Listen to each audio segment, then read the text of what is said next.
What is up, everybody? Back in the chair once again. It is me, Chris Akin, along with my good friend Erik Ferentinos, and this, of course, is Chris Akin Presents. Erik, how are you, my friend? I'm doing great, Chris. How are you doing, my man? Busy, man. As I was telling you right before, this was the busiest transition I have had since I started doing double duty on the Mondays, man. It's, I did the Seth show at 4 to 6 Eastern, and as soon as I finished, the phone just started exploding. I had text from you that I hadn't sent you the link, so you couldn't connect. I had that from you, and then you had sent me some content, and I needed to prep the content. Then Seth was texting me about a couple of things that we're working on. Then Dave Landau was texting me about some stuff that he needed for the debut of his show tomorrow on the Blaze TV with the Glenn Beck thing, the Blaze TV. Right. He's got his show Normal World that debuts tomorrow. So he's like, I need this fix, I need that fix. So I finished Seth's show at 6 o'clock, and I have been nonstop working. How long ago did I come in on this thing? 3 minutes ago? Pretty much. Just didn't have time for anything. But that does not matter because we have a great show here tonight. Now I'm going to settle into this show for the next 2 hours. And we have a great 2 hours of show to bring you. We have two bands that are coming on tonight. One of them is called Bad Marriage. They are going out on tour with Enough's Enough and the Choir Boys, and I believe you are familiar with them, right? Oh yeah. Okay, good. And I dig Enough's Enough. This could be a fun tour for these guys. I'm excited that they got it, that they got on it. I'm always curious with these kind of tours, though. Do these bands? I don't think they realize how rare these are now because, in the old days, all of the bands that are out there playing every weekend would be playing. Even like you guys, like Stephen Piercy Band.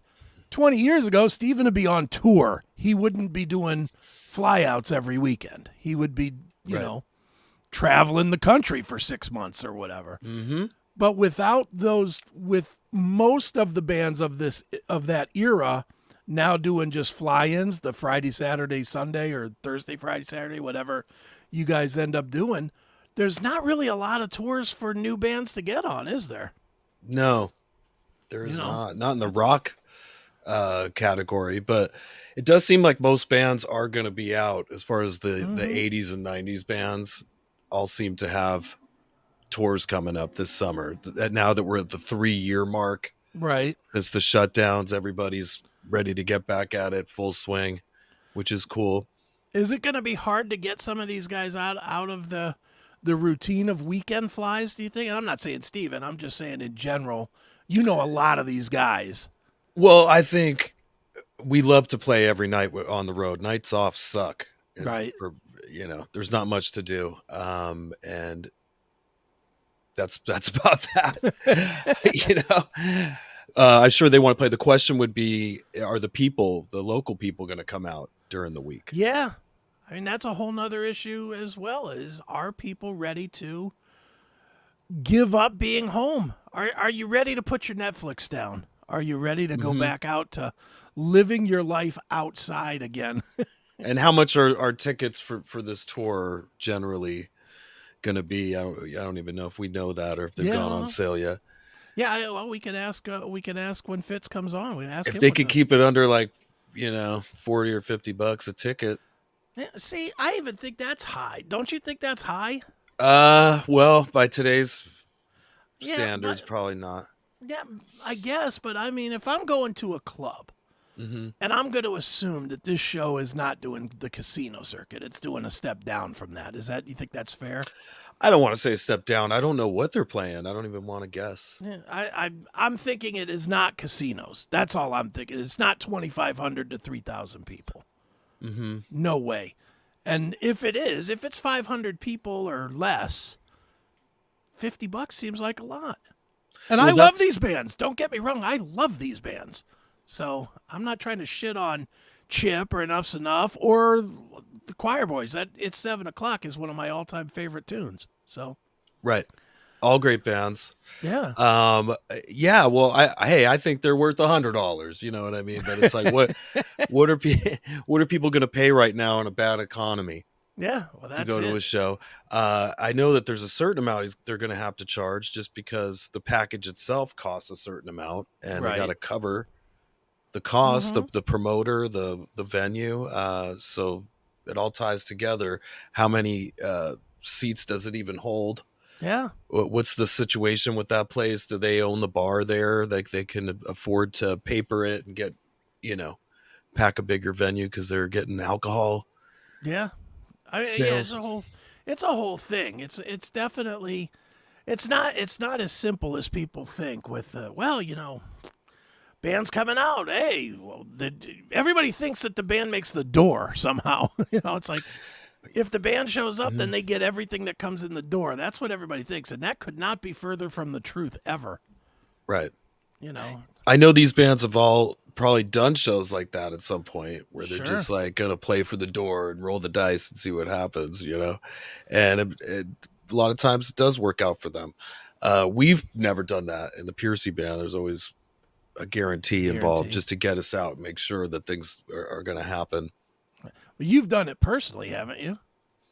The only time I remember doing anything like that was in Bow Wow Wow. There was like an add-on show that we did that was it ended up working out really good for us because the place was packed and it ended up being good, so it worked out on that one. I mean, would I want to do a whole tour rolling the dice like that? No, right, certainly not. All right, I just looked up the Enough's Enough tour real quick. I looked up one venue, and this is a reasonable tour. This is definitely worth going to. It's I looked up at the Vault Music Hall and Pub in New Bedford, Massachusetts. Do you know that venue? Oh yeah, I'm glad it's still there. It's still there then. Big venue, small venue, middle. What is it? It was I would call it a middle venue. It was actually a great, very nostalgic venue there, historic, if you will. But I had thought we had played one of the last shows there last year and that it was gonna closed down. So I don't know if it just changed ownership or what, but it's good to hear that place is still happening. Yeah, Purchase Street Records is an awesome shop right next to there. Okay. That's cool. That people can check out, like an online, collectible shop, rock shop. So if you're guessing number of people that could play that venue, what would you say, 1,000 or would see a show at that venue? Oh, I don't think it holds that many. 500? Yeah, like maybe 600 or something. 500 or 600? Yeah. All right. Tickets it's general admission, $23. Oh my goodness. Come on. That's if you live near there, you should go to that. Absolutely. $23? Absolutely. That's cheaper than you and your chick going to the movies. And I've seen Chips Enough's Enough and they throw down it's live. Good. It's great. I had a great time. Heavier. It's heavier than the Donnie version. Mm-hmm. I mean, I've seen the Donnie version a zillion times, and I've seen the Chip version now 3 or 4 times. Not a ton, but I've seen it. I've seen it enough to know what he does. He does like the more metal version of Enough's Enough. I mean, he still does the Fly High Michelle and stuff like that. But for $23 for 3 bands, $7 a band. Oh, that's an amazing deal. That's a good deal. And if you want to go early, this is the highest end ticket price they have. And these are general admission, $23. So legitimately for $23, you could be up front. Well, let's just get people thinking to spend at least $50 so they can go home with a t-shirt from one of these guys. Go home with a t-shirt. Let's get them spending $100 and get some beers too. Feed the Bad Marriage. You need a Bad Marriage t-shirt, man. Yeah, exactly. You do.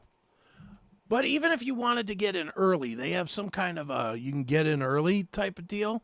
Because they have tables. They have tables at this place, I guess. Right. There's food. There's a restaurant that's a part of it, I think.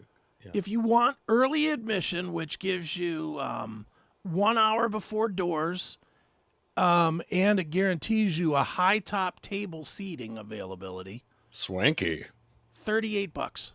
What? Still worth. That's worthy. a great date night. That's Hello, a good anybody night. Listening?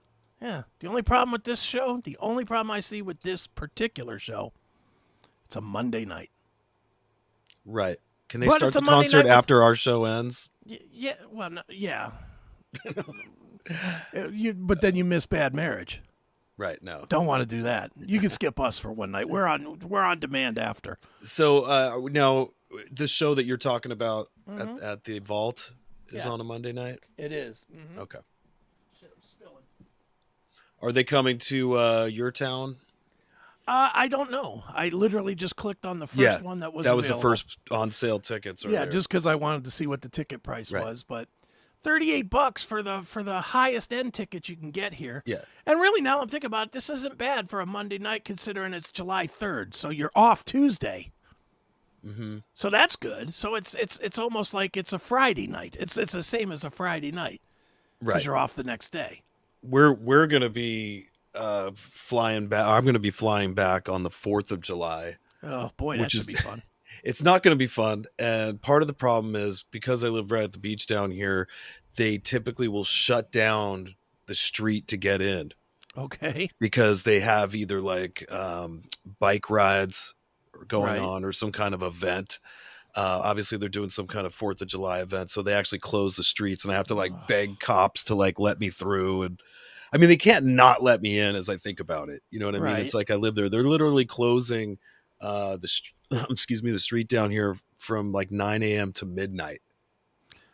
Yeah, but the problem, but you'll be lugging your guitars and everything else. Yeah, I can't. I have a heart condition. I can't do that. I mean, the closest place I could think to park is there's a lot by the harbor beach, but it's pretty far, man. That's like a mile away. I'm definitely going to try to nicely ask them to let me through because I'm going to be getting back probably around 1 o'clock in the afternoon, right in the middle of all of their stuff. Somebody blew something up the other night that I really do hate that, not to be like an old guy complaining, but I don't know if it's out of towners or local hooligans, but people in the upcoming days of 4th of July come down to the beach here and blow up some pretty big munitions. What, like M80s or something? It's beyond that. And it might even be Marines doing it. I don't know. But the thing they exploded the other night, I was in bed with one of my cats and just about to fall asleep. And then all of a sudden, kapow! It was like a terrorist attack. Like all of a sudden, all these horns are honking and stuff. Holy shit. Yeah, the cat just took off. I was like, whoa. I couldn't even get to bed after that for like, an hour. It had my adrenaline had just kicked in. This thing had blown up, 100 feet from my window that happened to be open. But this was at like 11 o'clock at night. This stuff starts to happen as 4th of July rolls in. And it sucks for pets. It sucks for anybody with PTSD, veterans and stuff. Hey, I'm not a big fan. I'm over it now, but don't forget I'm an explosion survivor, not just a burn survivor. Right. So believe me, July 4th has not been my friend for a lot of years. It just, and I spent a good 10 years before I could actually watch fireworks again. I spent a good 10 years where every time it got to be 8, 9 o'clock at night on July 4th, it was like headphones on, fucking Megadeth turned up to as far as I could get it. So I'd be getting nothing but just in my ears instead of shit blowing up. But I've gotten over it to an extent. But I'm with you. I fucking hate when neighbors are just throwing them in the streets and stuff. Right. If it was just lady fingers and bottle rockets, I mean, that wouldn't be nearly as big a deal. M80 is the biggest thing I think we ever used to blow up as kids. Yeah.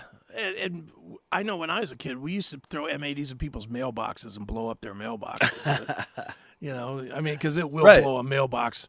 It'll blow a mailbox up like a terrorist on a bus. Just like, and that's likely who's doing this. You know what sure I mean? I would imagine it's young people on foot. It's not probably some older people doing that.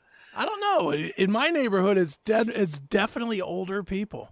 Is it? It's definitely Gen Xers? Is it like Gen Xers out there? It's definitely people that are like my age. Okay. And they're out in their fucking yard. And again, like you said, I would be fine with it. Wouldn't have a problem if they're shooting bottle rockets or Roman candles or even actual fireworks. Right. The shit that goes up in the air and, because they sell that here. I mean, I don't know if it's legal to. No, it's so illegal to have any of that here.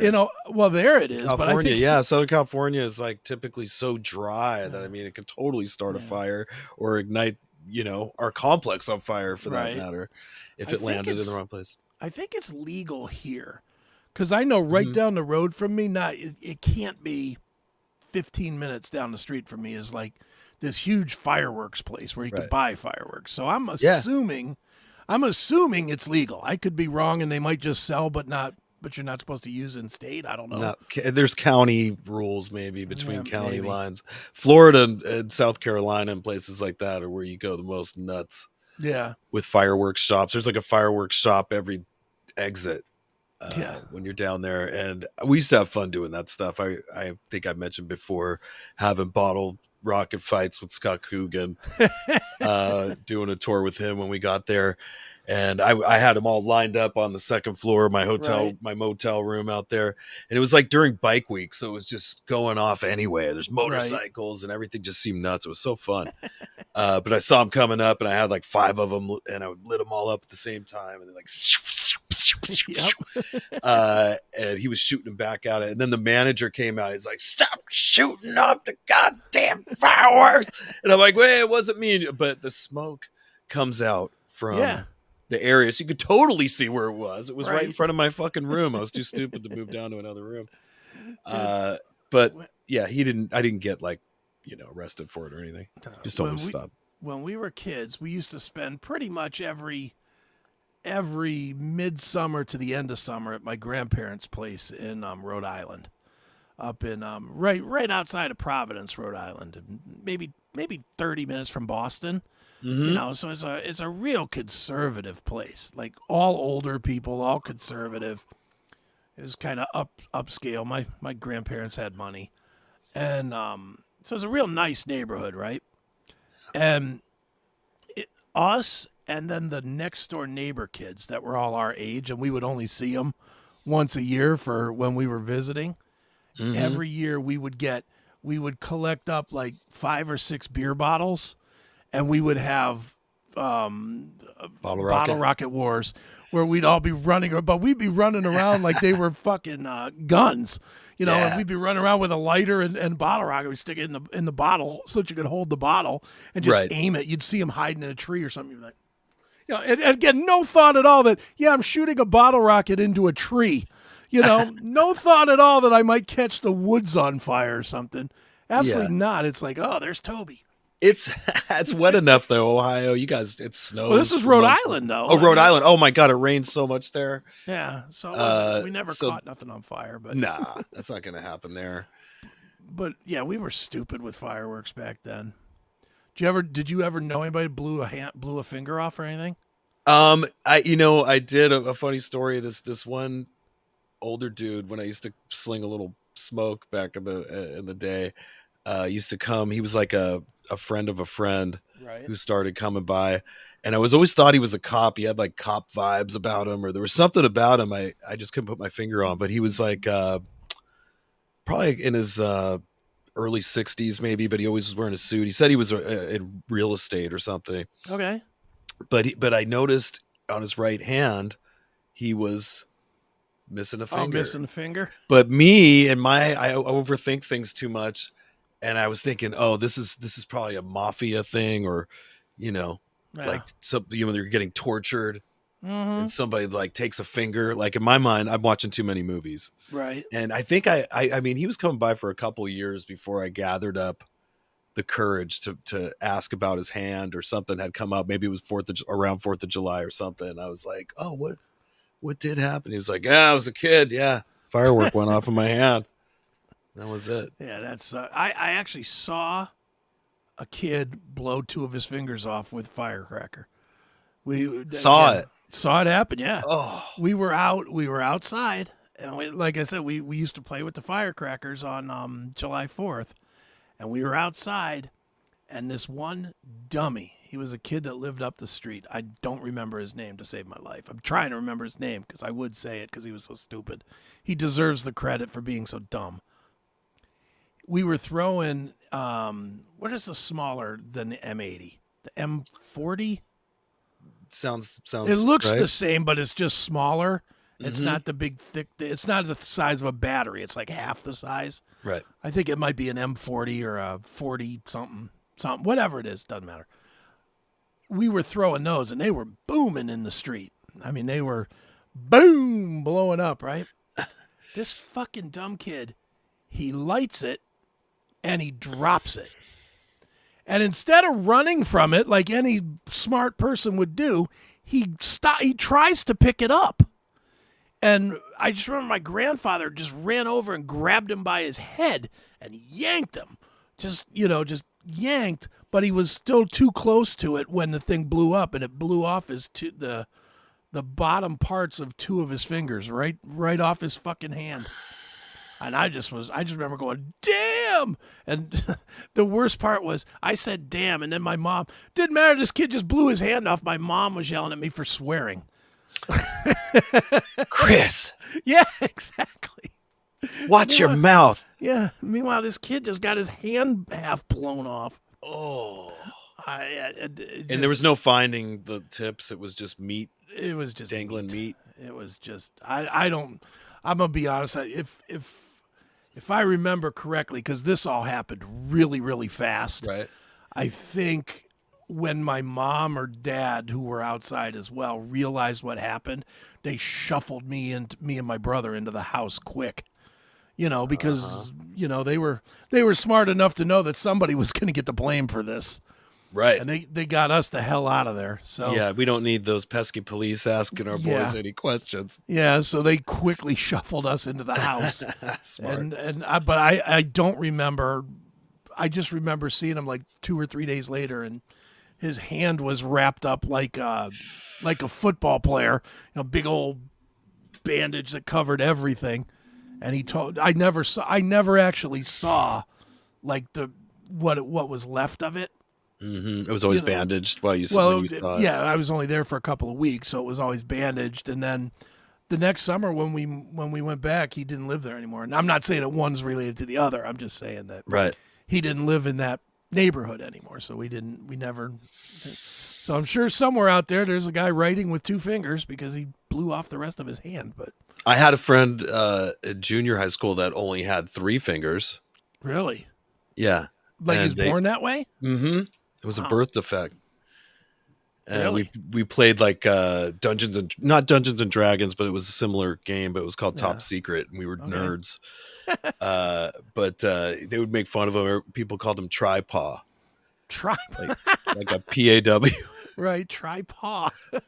Tri-Paw. Hey, Tri-Paw. Wow. They were dicks. I didn't, I was actually, didn't care about that sort of thing. Was he cool with it, or was he mad about it? I'm sure it bummed him out, man. We were 12 at the time, or 13. Yeah. Oh, yeah. I'm sure it got worse for him later, but I don't know. Maybe he joined some fetish club later on in life, and some girl's like, "Hey, I know what you can do with that Tri-Paw." Anyway. Yeah. I don't like more than 3 fingers up in me anyhow. There's some weirdos out there that are like, "Hey, can you come party with us, Tri-Paw?" Right. That's hilarious, dude.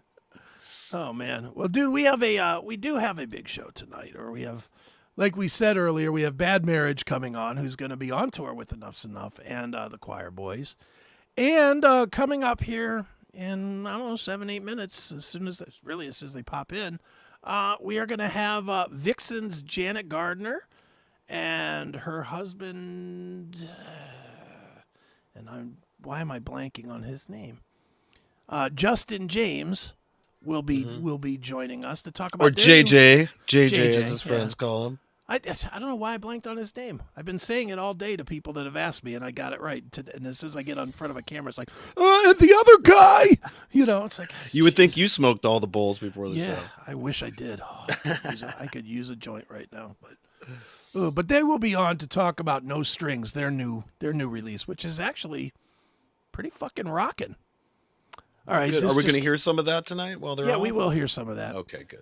But we have 5 minutes. Let's talk about this. All right. Oh, see, there you go. There it is.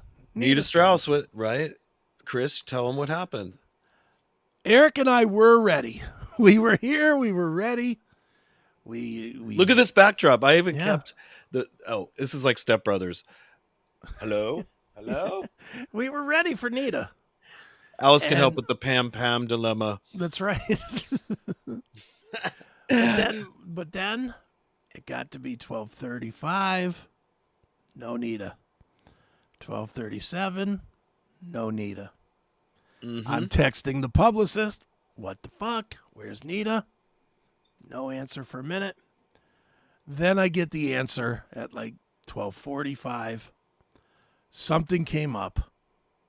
Oh, which I took a little offense to because I laughed to Chris. I go, that's the most generic, like blow off in the history of my whole life. I remember that being the thing girls would always say since like the 70s. Yeah, something came up. Something came up. So we are going to have Nita at some point on the show here. I emailed the publicist today, and she said that they were off for Juneteenth, but they'll be back tomorrow to get it scheduled. Okay, well, hey, and you know what I was thinking? Yes. You know, she plays for the legendary Alice Cooper. Alice Cooper, so she gets a pass just based on that. He has vouched. Alice vouched for her. She's a good woman. He took her back into his band. Exactly. After the Demi Lovato thing. I mean, obviously. Well, the Demi Lovato thing is still going on, though. It is. Is it? Because she played Friday night before our interview that was scheduled with Demi Lovato. Really? Yeah. So maybe she got tied up in that. I don't know. I know she's out with her band. She's out with her band, but she's busy. She's busy. And I thought about that. I go, hey, she's on the road. You try your best. I thought it was a little. I don't know what time zone she's in. For me, it was early. I had to get up. She's over here. She's in like New York or somewhere. So that would have been around hotel checkout time. Yeah, it's fine. Look, I'm not mad. I'm not mad about it or nothing, but it did kind of suck that we promoted it like crazy for 2 weeks or just not to get a call to like, hey everybody, Purdue any minute now. That's right. But I'll tell you what, we're not going to have to worry about that with Justin James and Janet Gardner because they are here and they're on time. And we will get with them next. Like I said, they have a new release called No Strings. I hate not calling these things albums now, but I guess we're not supposed to. But we will talk all about No Strings, and we will talk all about everything that they are doing right after we hear a little bit of music from No Strings. So check it out. We're gonna play a little piece of the song 85, and then we will be back with Janet Gardner and Justin James right here on Chris Akin Presents.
And we are back with Janet Gardner and Justin James. Hi, guys. How are you? Good. How you guys doing? Good. Good to talk to you both. Good to talk to you both on the backs of a really, really fun record. Let's talk about No Strings. Great record. Very diverse, probably more diverse than I thought I was going to hear, being honest. I thought it was just going to be kind of straightforward rock, and there's, ballads, there's ups and downs, peaks and valleys. So tell us all about it. Well, that's, kind of what life is. It's got ups and downs, peaks and valleys, sad times, good times, fun times. So, we feel it all. So we put it all in our music. So hopefully there's stuff that anybody could relate to. Right. Yeah. No, I totally agree. And for you guys, this comes 4 years? Basically, it comes after the pre-pandemic record, I guess, is the way we're looking at things these days. Is everybody had a record that they were ready to do big things with, and then the world stopped and didn't let them, and now this is the new product. Is that close? Pretty close, Well, yeah. Actually, no, because Synergy, our last album, was made during the pandemic. Okay. So that came out like right as we're still in the pandemic. We were still in it, because that's what I was going to say. Kind The exciting thing with this one is we can actually go out and support it and play, whereas the last one, it came out and I think it was about 6 or 7 months, and in the music business you've got about 1 to 2 weeks and you're gone. So. Right. I know, and we had to make the videos like at home because there was no venues open. There was no, so we're in the garage playing and just whatever. Okay, let's do another video in the kitchen now. Exactly. We haven't used yet, so we're still in the kitchen for later. Now, would you say that doing that record though during the pandemic helped your sanity in getting through that crazy time in our country's history? Yes, absolutely. It consumed us. I don't think we ever finished an album that fast. It was there was nothing else to do. Yeah. Right. So Right. we walk the dog and then eat and then come down here in the basement and write songs. It's better than watching the news. I'll tell you that much. Oh, I mean, it did save our sanity. I have to say it was very therapeutic. A couple of the songs on that album on Synergy were about the pandemic. Right. One of them was like funny, we're all going crazy. It was called Talk to Myself. Right. Because that's basically what you had to do. You couldn't do anything else. And then the other one was a little more serious. It was called Lonely We Fight. It's sad, but we're all in this together and we're all going through the same stuff. So it sort of helped in that way too, that we could get some of those feelings out, that frustration. Right. Mm-hmm. So moving forward to No Strings, obviously you come into it in a better headspace. Does that make it, I guess I have 2 parts to this. A, does it make it more fun to write? And 2, does it make it take longer to write because you're in a better headspace where you might have more to write about?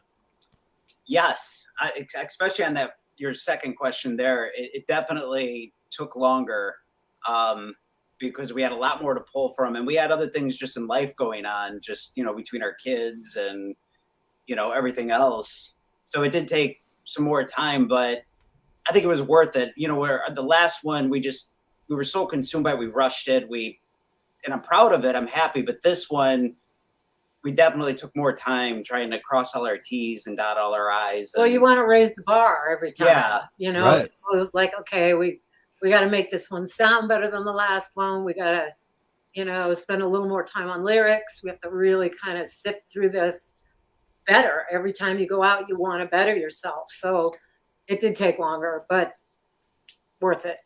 I mean, it's still not perfect. There's still stuff that I go, oh, why didn't I do that over? Or why didn't you change that lyric? Or why didn't we do this? Well, and you'll always do that. Well, you know what? Between you two and Erik up here, I'm sitting here with 3 musicians. None of you are ever satisfied with anything you do musically.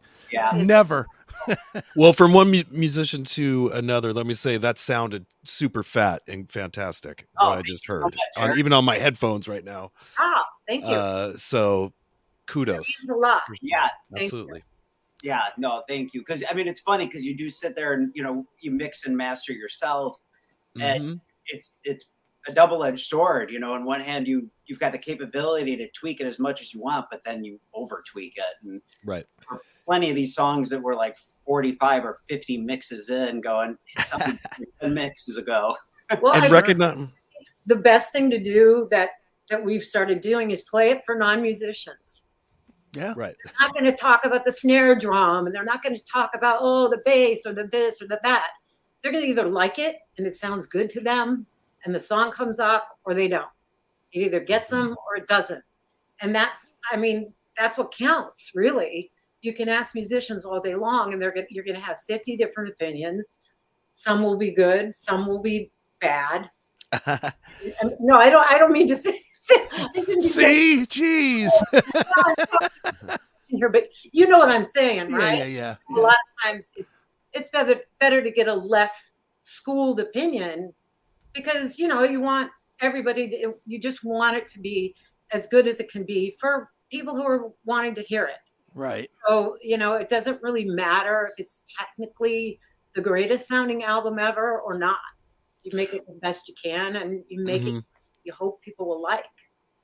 Let me ask you both this. You know, obviously being old school like Chris and I, you've done recordings in the 80s and 90s at a totally different approach than what's done today. I mean, do you actively change how you go about recording, knowing that most people nowadays are accessing this on their phone and their earbuds, and has it changed the way you mix songs or anything like that?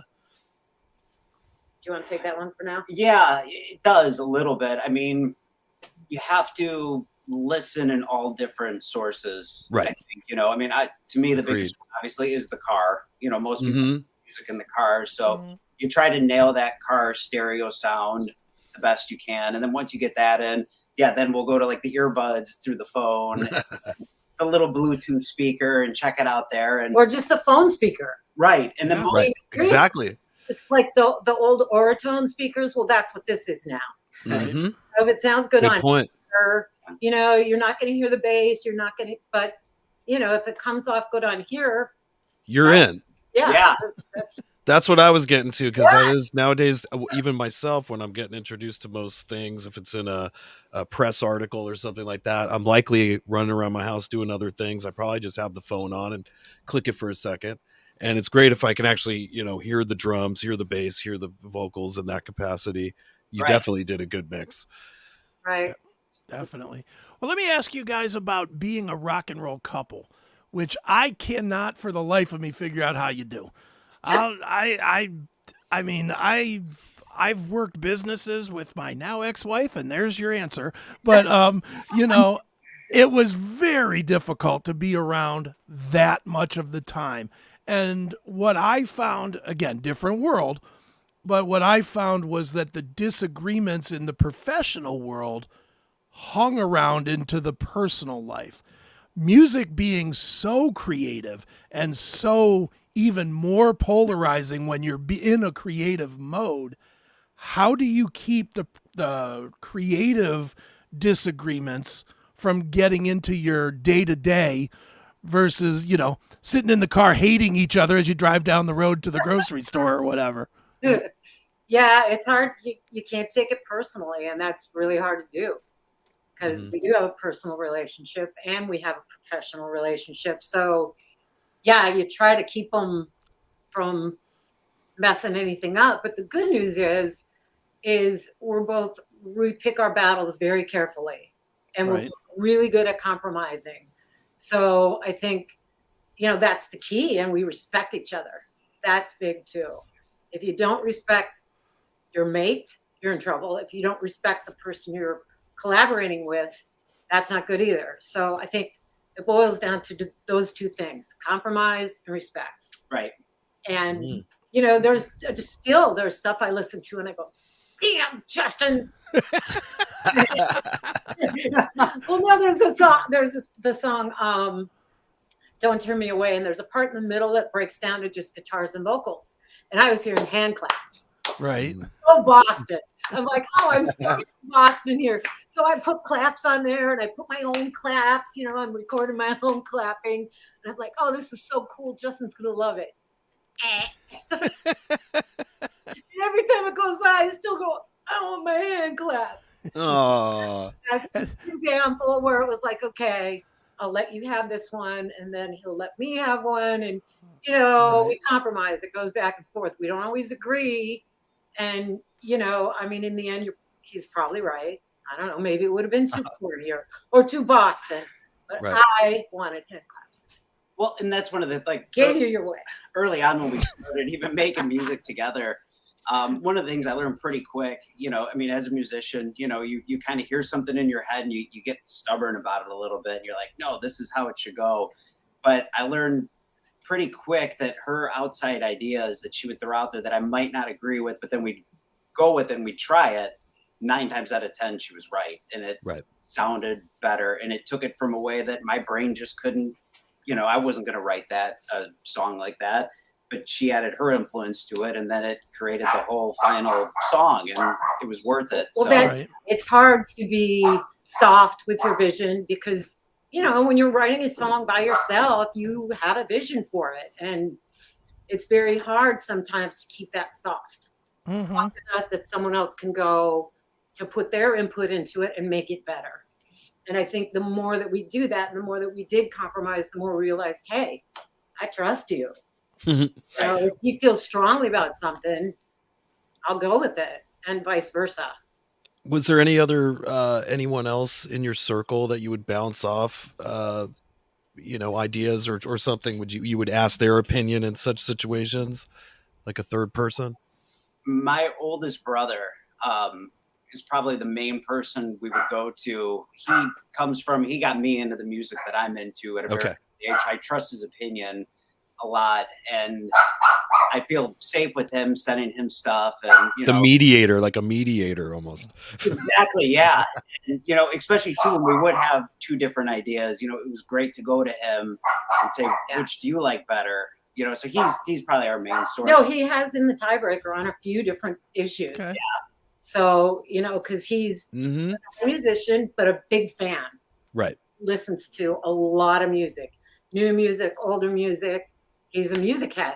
So, you know, he's definitely a good resource for tiebreakers. Yeah. Right. Yeah, you'll stalemate with only two. You know, you like, need that. right. Do you like A or B? Right. A or B? Okay, one more time. Now, are you sure? One more time. Sure, one more time. Right on. Well, Janet, obviously you've had a lot of success with Vixen. You know, this band, you guys had significant success in the late 80s into the 90s. I actually saw you guys perform one time. Let's see if you remember this place. I saw you perform at a club in Monterey on the bay called Doc Ricketts. You remember that place? It was it was a hole in the I think wall she club. tried to forget about that one, Chris. It really was a small club that brought in big bands. It was kind of Rickets, like isn't that a disease or something? no, it was actually it was a nice club, but it was a smaller club, but it brought in big bands. But anyway, was it okay? Yeah, no, it was good. It was definitely good. It was fun. It was a fun time, and you guys were way too big to be playing. It's weird because this is gonna sound goofy, but back-to-back nights, I saw you guys one night and Boyz II Men the next night at the same venue, and Boyz II Men was obviously at that point they were like a 20,000 seat band. Yeah, it was like where bands went there when they were like in between gigs or something, like didn't have a fill between San Francisco and LA or something. California is difficult like that. Yeah. West Coast is much harder. The East Coast is so easy to book. You just go boom, boom, boom, boom down the coast. Right. Places to play, plenty of venues, big ones, small ones, theaters, whatever. California is not like that. It's harder to find, you know, Sure. going down places to play. So it was probably like, well, we can play this place or nothing. So, Right. Mm-hmm. So It wasn't forget- always that way, but it certainly is now. It has been for a while. Yeah. Definitely. Well, the question I wanted to ask, and I personally don't have a ton of Vixen questions, but over the last 5 years or so, that now that you're doing Gardner James instead of Vixen, and you're not even billing yourself with the Vixen name or any of the versions of Vixen or anything, you're billing it as a new entity.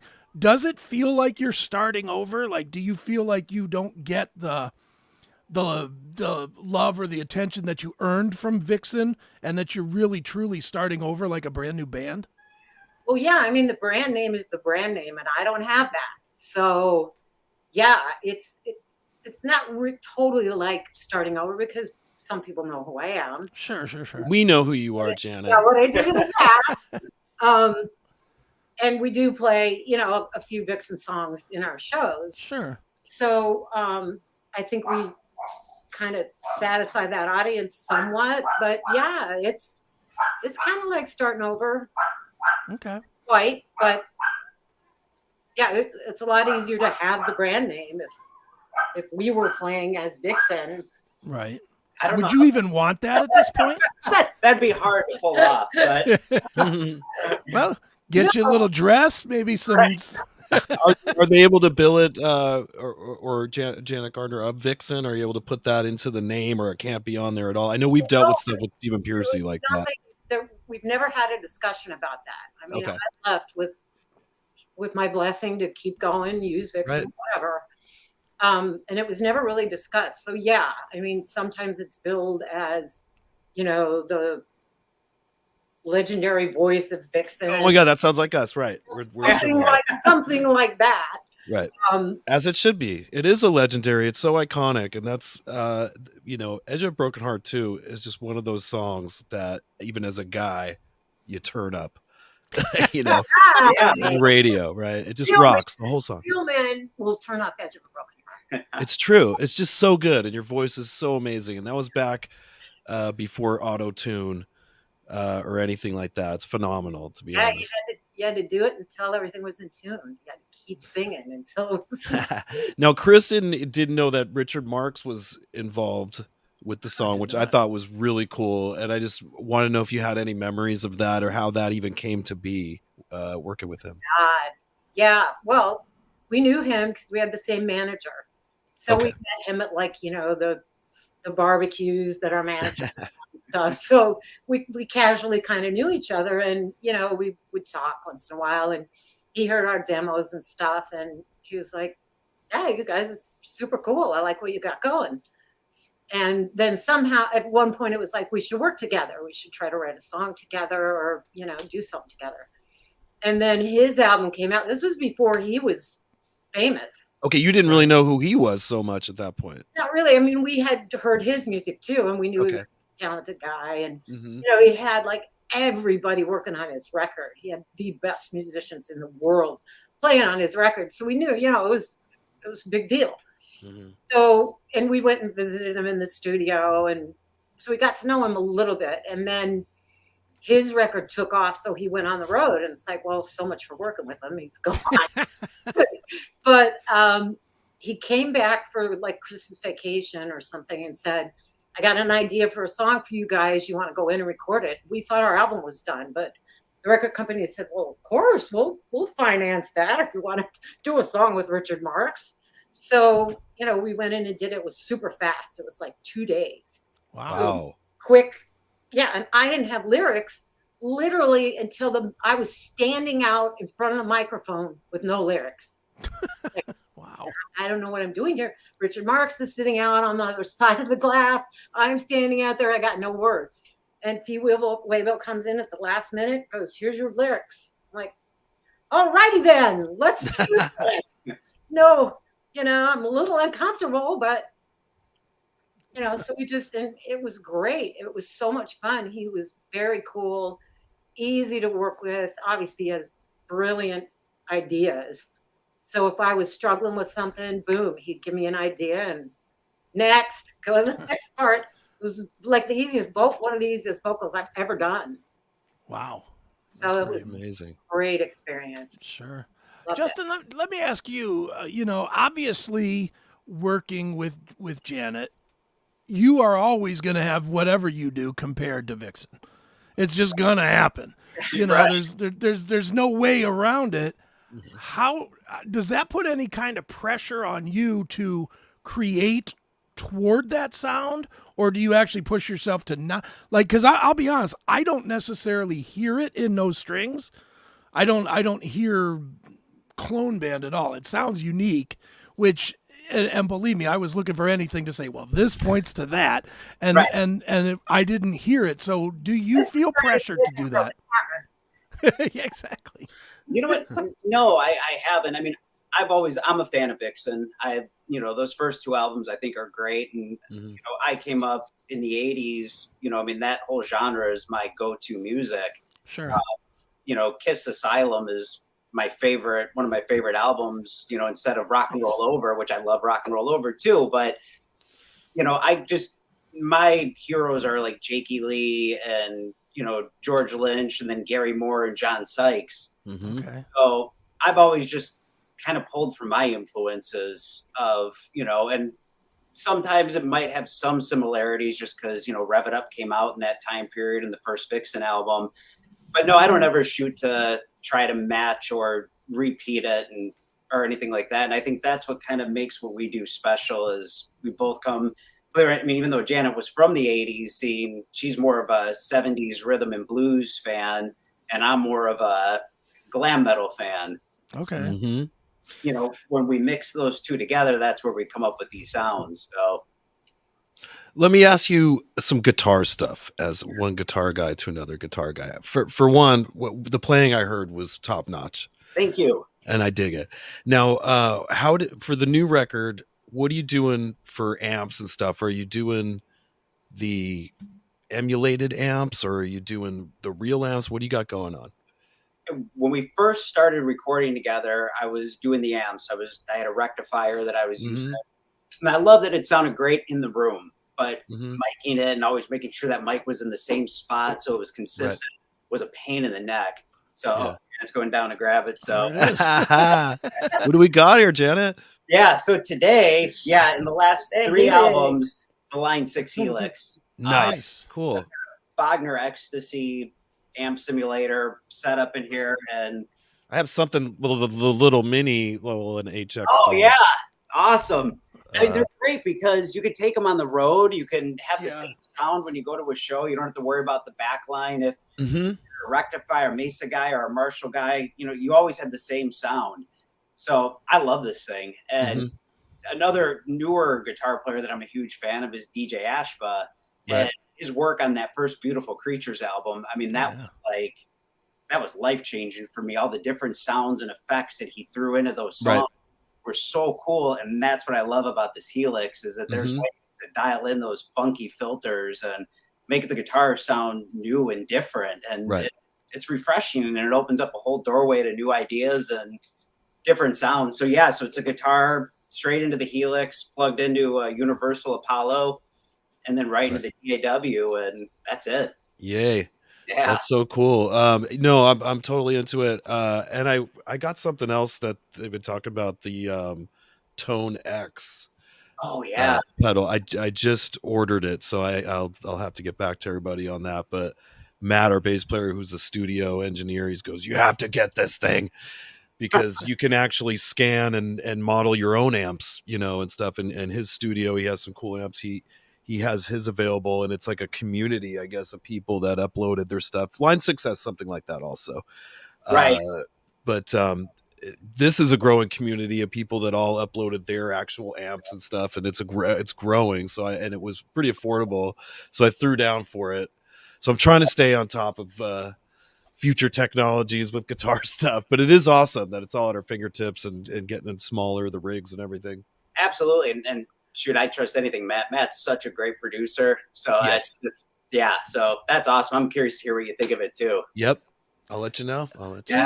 And here comes my music novice of equipment, but is part of the reason that you guys buy this kind of equipment and use this kind of equipment because in today's world, it's just not efficient to take a boatload of equipment with you on the road, that you need small, but you can still capture the full sound, or even more than the full sound, depending on the settings, with a smaller device. Is that why you guys buy this stuff?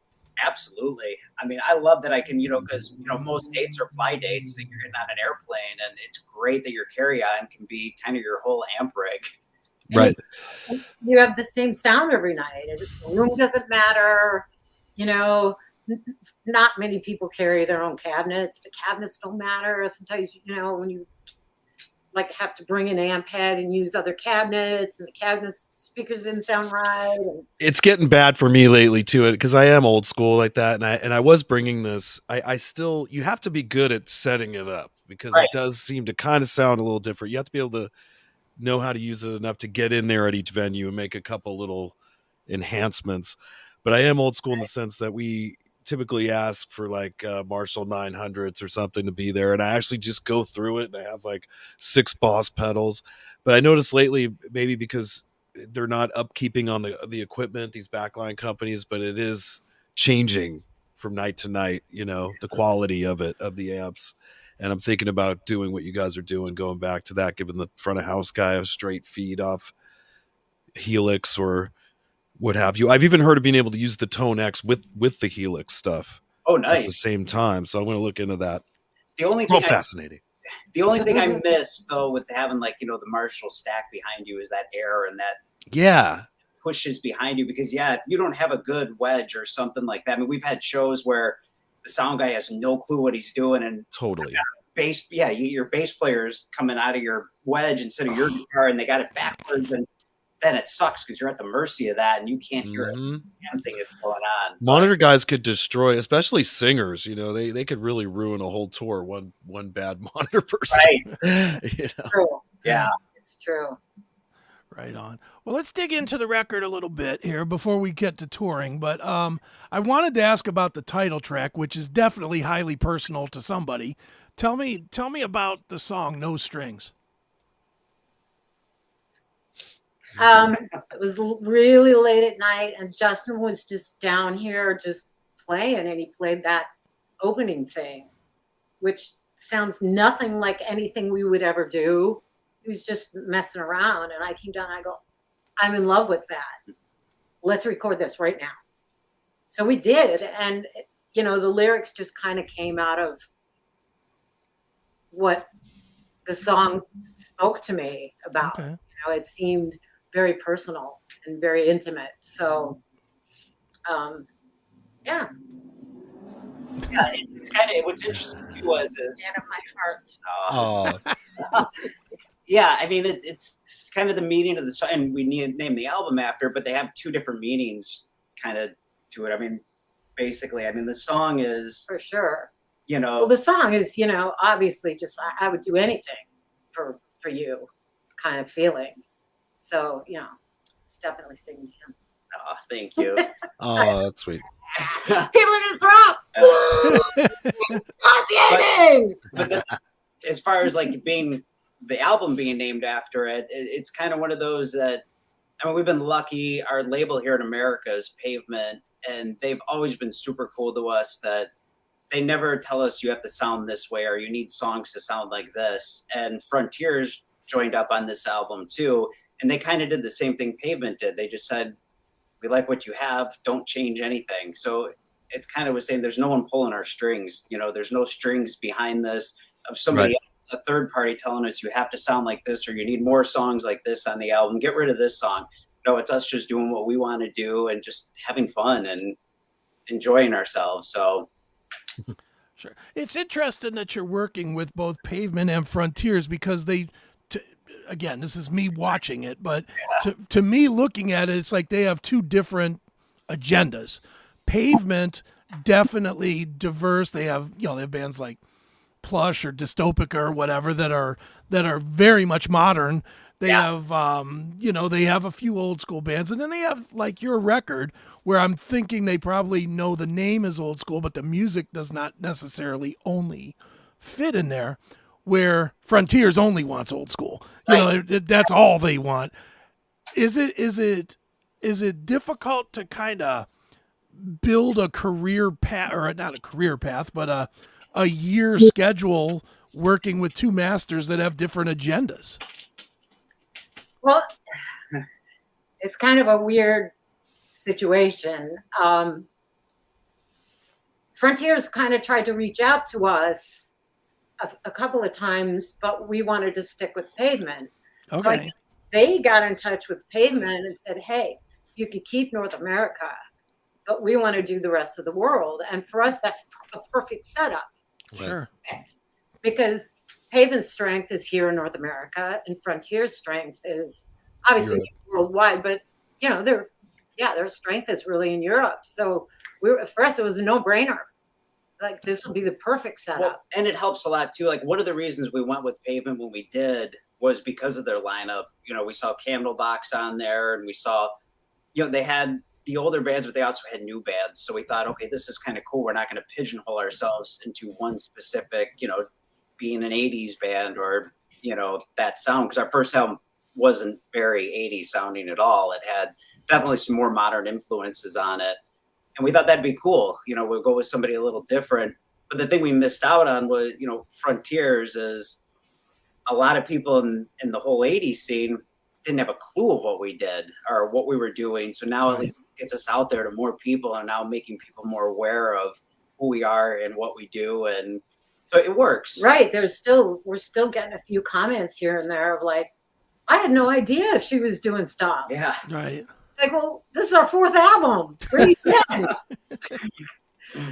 Well, the internet has a way of not only letting everybody and their brother record something, but also hiding everybody and their brother because there's such a volume of music now. Exactly. Right. Yeah. And I was like, it's great because it's so easy to put stuff out, but it's almost too easy to put stuff out that, again, yeah, in a day or two, people have already moved on. They're on to the next thing because there's so many choices out there. Right. The algorithms decide you're done. Right. Next. Certainly. Well, I know we mentioned touring. What are you guys' plans for the next, let's say, 12 months? We have our first show to support the album next Saturday, or this Saturday, actually. We're going to be playing here in Chicago, and we're actually playing at the place that Jan and I first met, so it's very special to us. And we're going to be with Queensryche at that show. We love the guys in Queensryche. Nice. They're awesome. And then throughout the summer, we're going to be trying to think here. We're playing with Sebastian Bach and Quiet Riot, another actual local show for us, which is always Right. local shows are great because you don't have to worry about going through TSA and getting on an airplane. Right. And then we're on the East Coast, I think in October. Actually, right before that, we're going to the Whiskey. So we'll be at the Whiskey A Go-Go in September 23rd, I think. Yeah. It's all of our dates are on like the Yeah, website. easiest place. Yeah, It's- JanetGardnerMusic.com has got all our because dates they're on there. sporadic. It's not a tour per se. We're playing some dates. Okay. And then at the start of the year in January, we're going down under and we're going to Australia for a couple weeks Nice. with a band called Midnight City that's based out of the UK. That great guys, great band. It's going to be a lot of fun. Can't wait for that. Wow. Well, a lot going on for you guys, including the new release. It is called No Strings. It is Gardner James for people that are looking for it on Spotify or Apple Music or whatever. But don't look for it on Apple Music or Spotify. Buy it somewhere, for God's sakes. Help Thank the you. bands out. It's okay if you listen, if you're in your car or something, but you need to at least buy a shirt or buy a CD or buy something so that the bands, including you guys, can continue to do this. So, Right. well, I tell you what we're going to do. We are going to wrap this one up with a little bit of the video for I'm Living Free. And to wrap it up, why don't you tell us a little bit about the video for this one and about the song? All right. The song, same kind of story. Justin was messing around. Well, actually, we put that one away for a while. We did. We worked on a bunch of other songs first. He came up with like the Neener.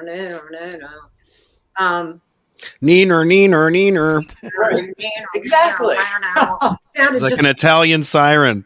Right? oh God, it's getting late. And then, I mean, lyrically, we just wanted it to be a really empowering song. You know, if stuff isn't right in your life, fix it. Be free. Simple concept. But I think everybody gets stuck in things where they shouldn't be. Toxic situations, stuff like that. Just get rid of it. Live Right. free. That's what it's about. And what's kind of cool too is the video was shot. There's this new theater that opened up out here in Chicago, ironically called the Vixen Theater. Nice. So we rented that out, and kind of cool. Perfect. Very good. Yeah, it's funny how things like that are like, ooh, that's weird. Yeah. No doubt. Well, one more time, the album Gardner James, No Strings, and we will finish with I'm Living Free. And Janet, Justin, thanks so much for joining us here on CHRIS Akin Presents. Thank you It was guys a so much. pleasure. Yes, thank you. Excellent. Here we Thank go. you both.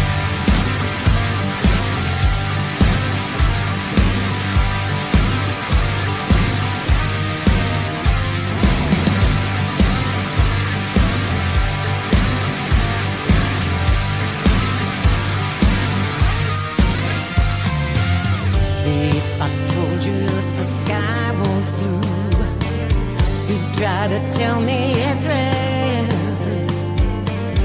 Don't need to bother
And we are back right here on Chris Aiken Presents. That was Bad Marriage with a song called Tear It Down. And here to tear it down with us is the guitarist of the band, Mike Fitz. Mike, how are you, man? What's up? What's going on? Can you hear me okay? Yes, sir. Yes. Awesome. Okay, cool. Sound great, man. Thank you, buddy. Nice to see you guys. Erik? Absolutely. Good to see you, my friend. I'm liking that song a lot. Are you? I appreciate it. I listened to it earlier today. I watched the video, and then Chris just played it again. I go, yeah. Sweet, dude. With the Take It to the Streets part and the changeover, the time change, whatever. I just love it. The song, That's awesome. how you wrote it. Yep. I appreciate it. Yeah.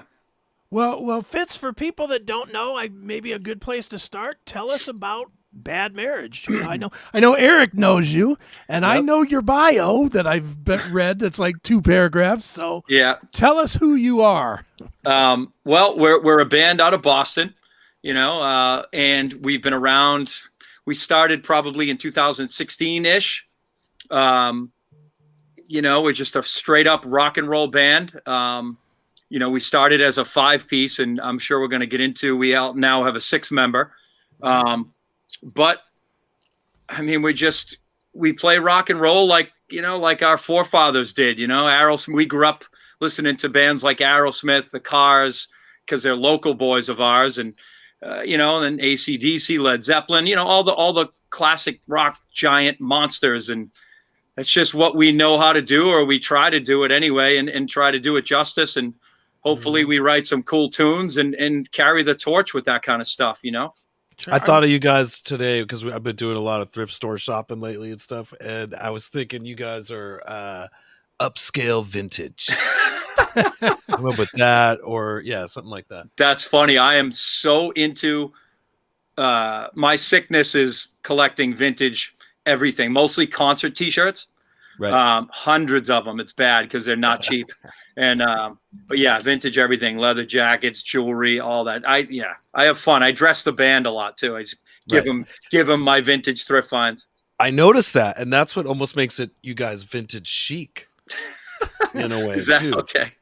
But I love it. I love the look. I love what you guys are doing, keeping rock alive. Bad Marriage, everybody. Nice. So are you guys still based in Boston? Or are you out in LA now? Where are you based at now? No, we're holding it down here in Massachusetts. And, when we say Boston, Aerosmith wasn't from Boston. I mean, Joe Perry was from a town right next to where me and our drummer grew up. We grew up in Milford, Massachusetts. Joe Perry grew up in Hopedale, which is the next town over. But so there's 5 of us.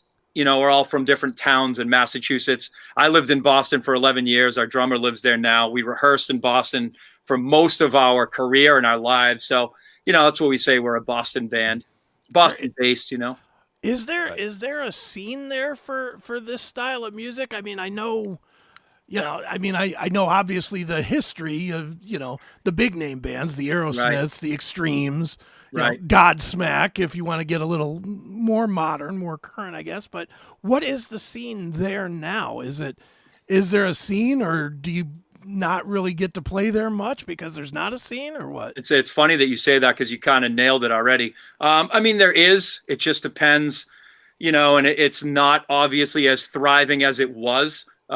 In the early 2000s is kind of when it kind of tailed down and this could be the same for everywhere. I can just speak where I grew up, where people would just go out to shows and not even care really who's on the bill. They just know they're going to see a bunch of cool, either rock or metal bands. And, and they just know they're going to have a good time. Now it's just a lot more calculated. If you're going to go out and spend money and plan your night, you want to make sure, there's maybe multiple bands that you want to go see, or it's really worth it. And so it's tough. I mean, there's a scene, there's a metal scene, there's a rock scene, there's a punk scene, there's a cover band scene, there's a tribute band scene.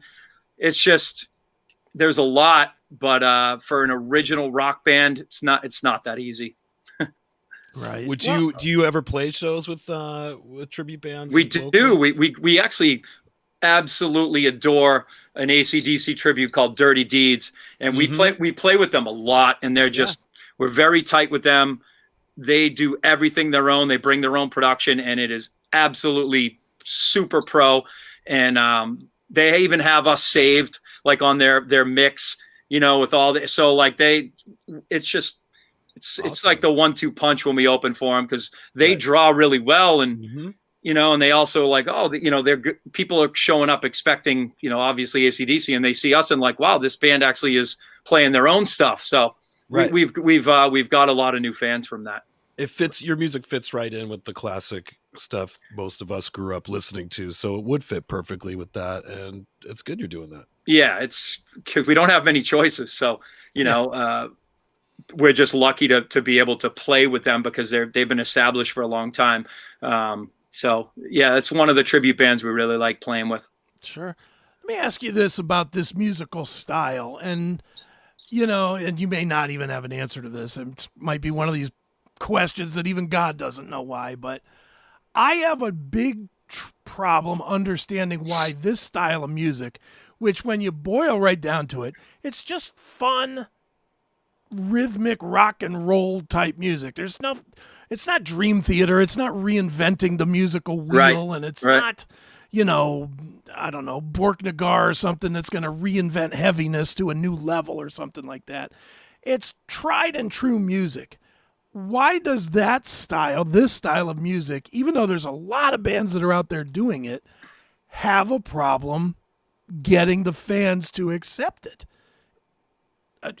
It doesn't make sense to me. Yeah, I think it's more than just getting them to accept it. Again, this is just my opinion. I think just getting people out to give it, just getting them to a new, just again, it's hard to get people out of the house. And if they are, they want to go kind of hear what they know.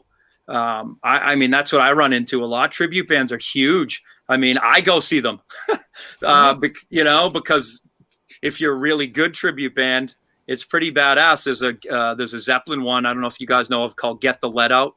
Oh yeah. And I'll go see them once a year because it's just a good time. And like I said, it's just tough for you, like you said, for us to be accepted. And it's like, you got to really keep pounding the concrete to get it across.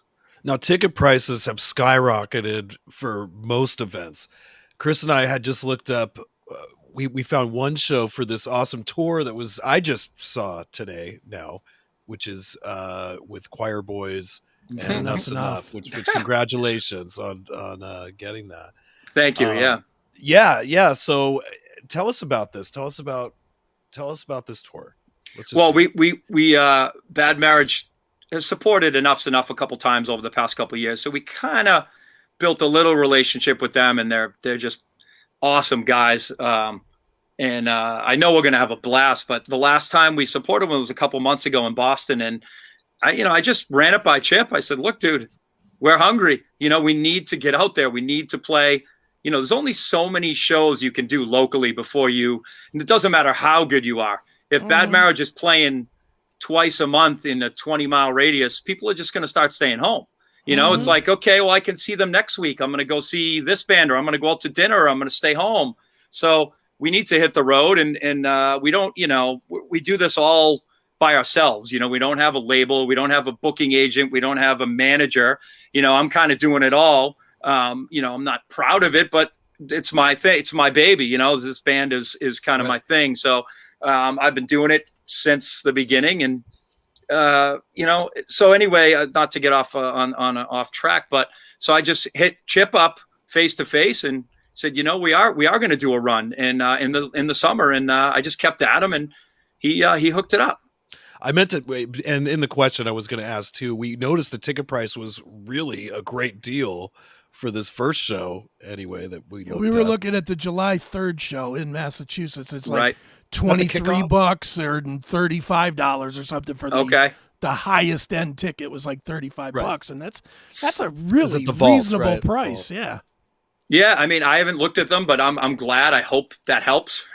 I know July 3rd is not an easy weekend to draw people. Just in my, you know, experience with that weekend, a lot of people go away for that or have cookouts and stuff. But yeah, I mean, I hope that helps. You know, hopefully promoters keep it you know, mellow on reasonable. The ticket prices. Yeah, because it's an awesome show, but it's tight. You know, the economy's tough right now. Yeah, but a $25 show, like, wow, that's a great excuse to get out of the house and definitely have some fun. Yeah, 25 would be a great price for one good band. Right. let alone 3 good bands. That's not even heard of anyway. Usually you're seeing that in a park somewhere. No, it's not up to the band. Typically, I mean, that's just whatever the buyers of the show, they're going to set the prices, whatever they need to recoup. Right. There's guarantees involved, but it would be cool for any that are listening if they kept that theme. That's right. Of 80s pricing, 1980s concert pricing, right? Now, Eric, we're going to miss. I'm a little bummed because we were booked with you guys in July. Okay. We were booked with you guys. I was psyched about it in Massachusetts. And obviously we got the tour. We're going to end up being, I don't even know, Texas or something. So. Well, all is forgiven, man. I'm super excited for you guys that you got that. I was hoping to hang with you for a little bit, but yeah, we will again. And I'm sorry to get to see you more on the cruise. You were out on the Monsters of Rock cruise. Yep. How do you feel about cruises? We did a whole show about it, but let me hear your take on this recent Monsters of Rock cruise that we were all on. So you want to talk about the most recent one? Or the one that we, that actual, because you were on that with us. Yeah. So just give me your rundown of it. Was it your first time ever being on a rock cruise? So I'll try and make it quick. The first one I went on was 2 before that, and we were supporting Tesla at the time. So we were starting the tour right after, like, the cruise landed in Florida. When it was done, Tesla was headlining on the cruise. So Bad Marriage, a couple of us were on there just hanging, and then we started the tour. So that was like, I was on cloud 9 because here I am, up and coming band, telling everyone I knew on the cruise, I'm going on tour with Tesla after this. So I was just psyched about it. So that cruise was amazing. It was my first one. The next year we played it. So last year Bad Marriage played it. So that was cool. I mean, it was stressful, just wrangling the guys and just figuring everything out. But this year, me and my wife went for, we liked a lot of the bands, and, we're pretty tight with Tesla now. So it's always nice. But it's just a cruise, I guess. I mean, it kind of wears, it kind of, like, I like it. I love seeing everybody. It's kind of a family you build if you, I don't know. I'm usually out there hanging around, so it's good to see everybody again. And you were going and checking out other performances and stuff? Oh yeah. On that, what would you say was your favorite performance you saw on the cruise? Stephen Piercy band. Yeah, was it Stephen Piercy? No. I loved Rose Tattoo. Nice. Awesome. Dude, they blew my mind. Where did you watch them? Now, did they play in the theater area, or was that? Yeah, it was the indoor one I saw, and I was just like, what?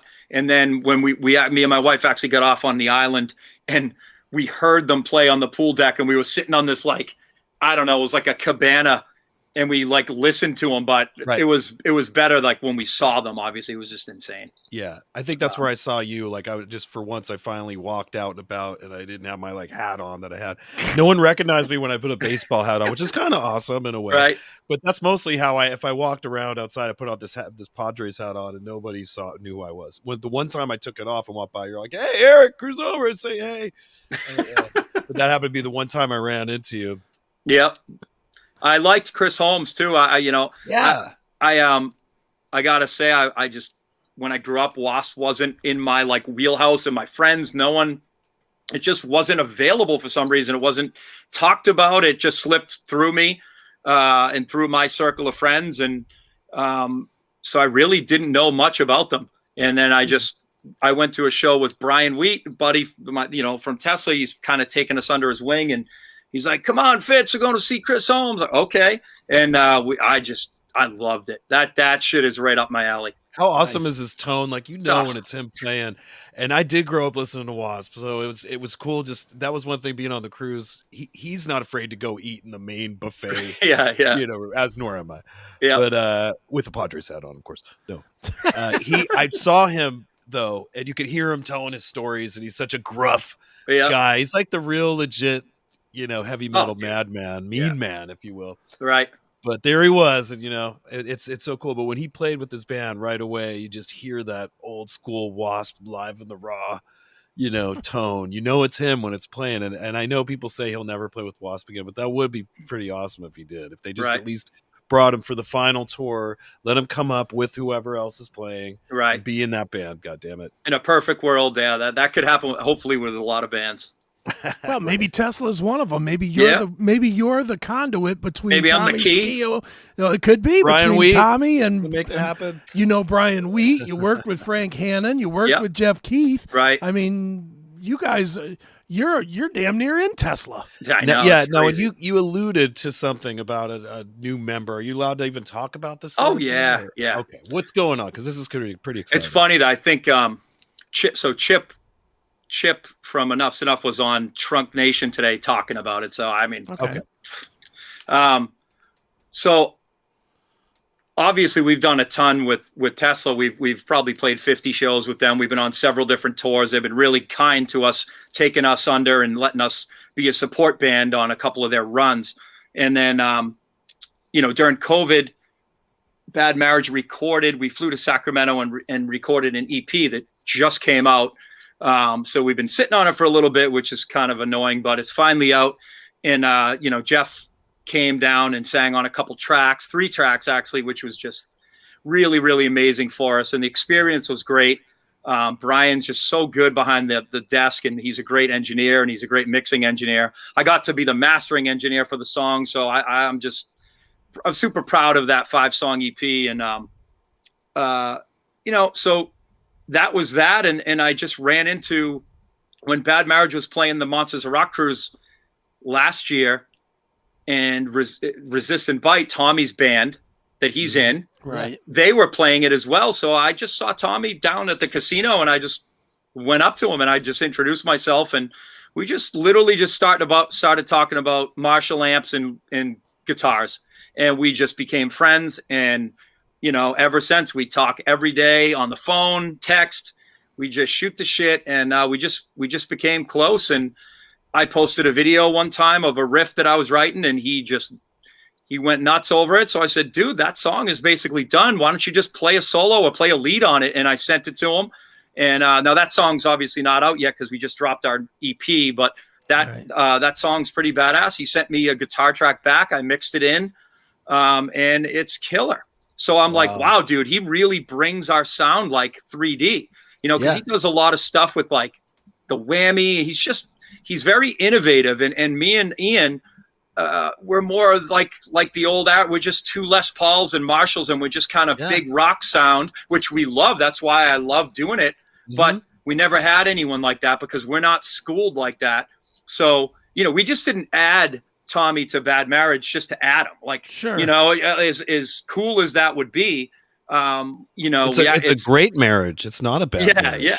But, there's, 3 guitar players. It's going to be a little tough to wrangle, but because he adds so much depth in what he brings, we're excited about it. You know who else employs the 3 guitar players? Who? Alice Cooper. Oh, that's right. That's right. And it sounds great. Iron Maiden and Skinnerd. And Mm-hmm. Yeah, well, there's a few.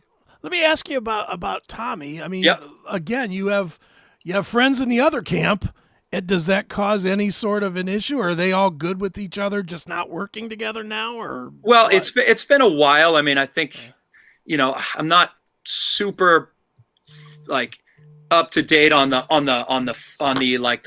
Tesla facts and how exactly, sure. But I know, I think he finally left the band, I think in 07. Mm-hmm.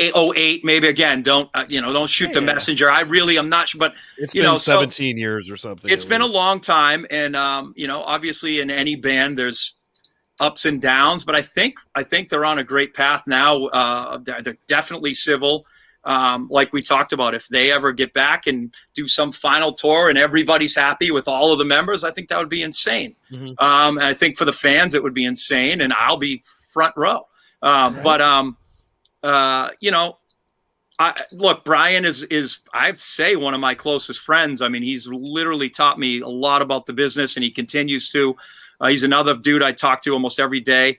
And he, is for it. He thinks that Tommy is going to be a great addition and going to bring some great value to Bad Marriage. So, We're just To me, gonna. he hasn't aged at all. Like I see him, he looks the same, and he seems so cool and funny, and he's such a talented guy. He's got the ring of power on. He just doesn't age. Right.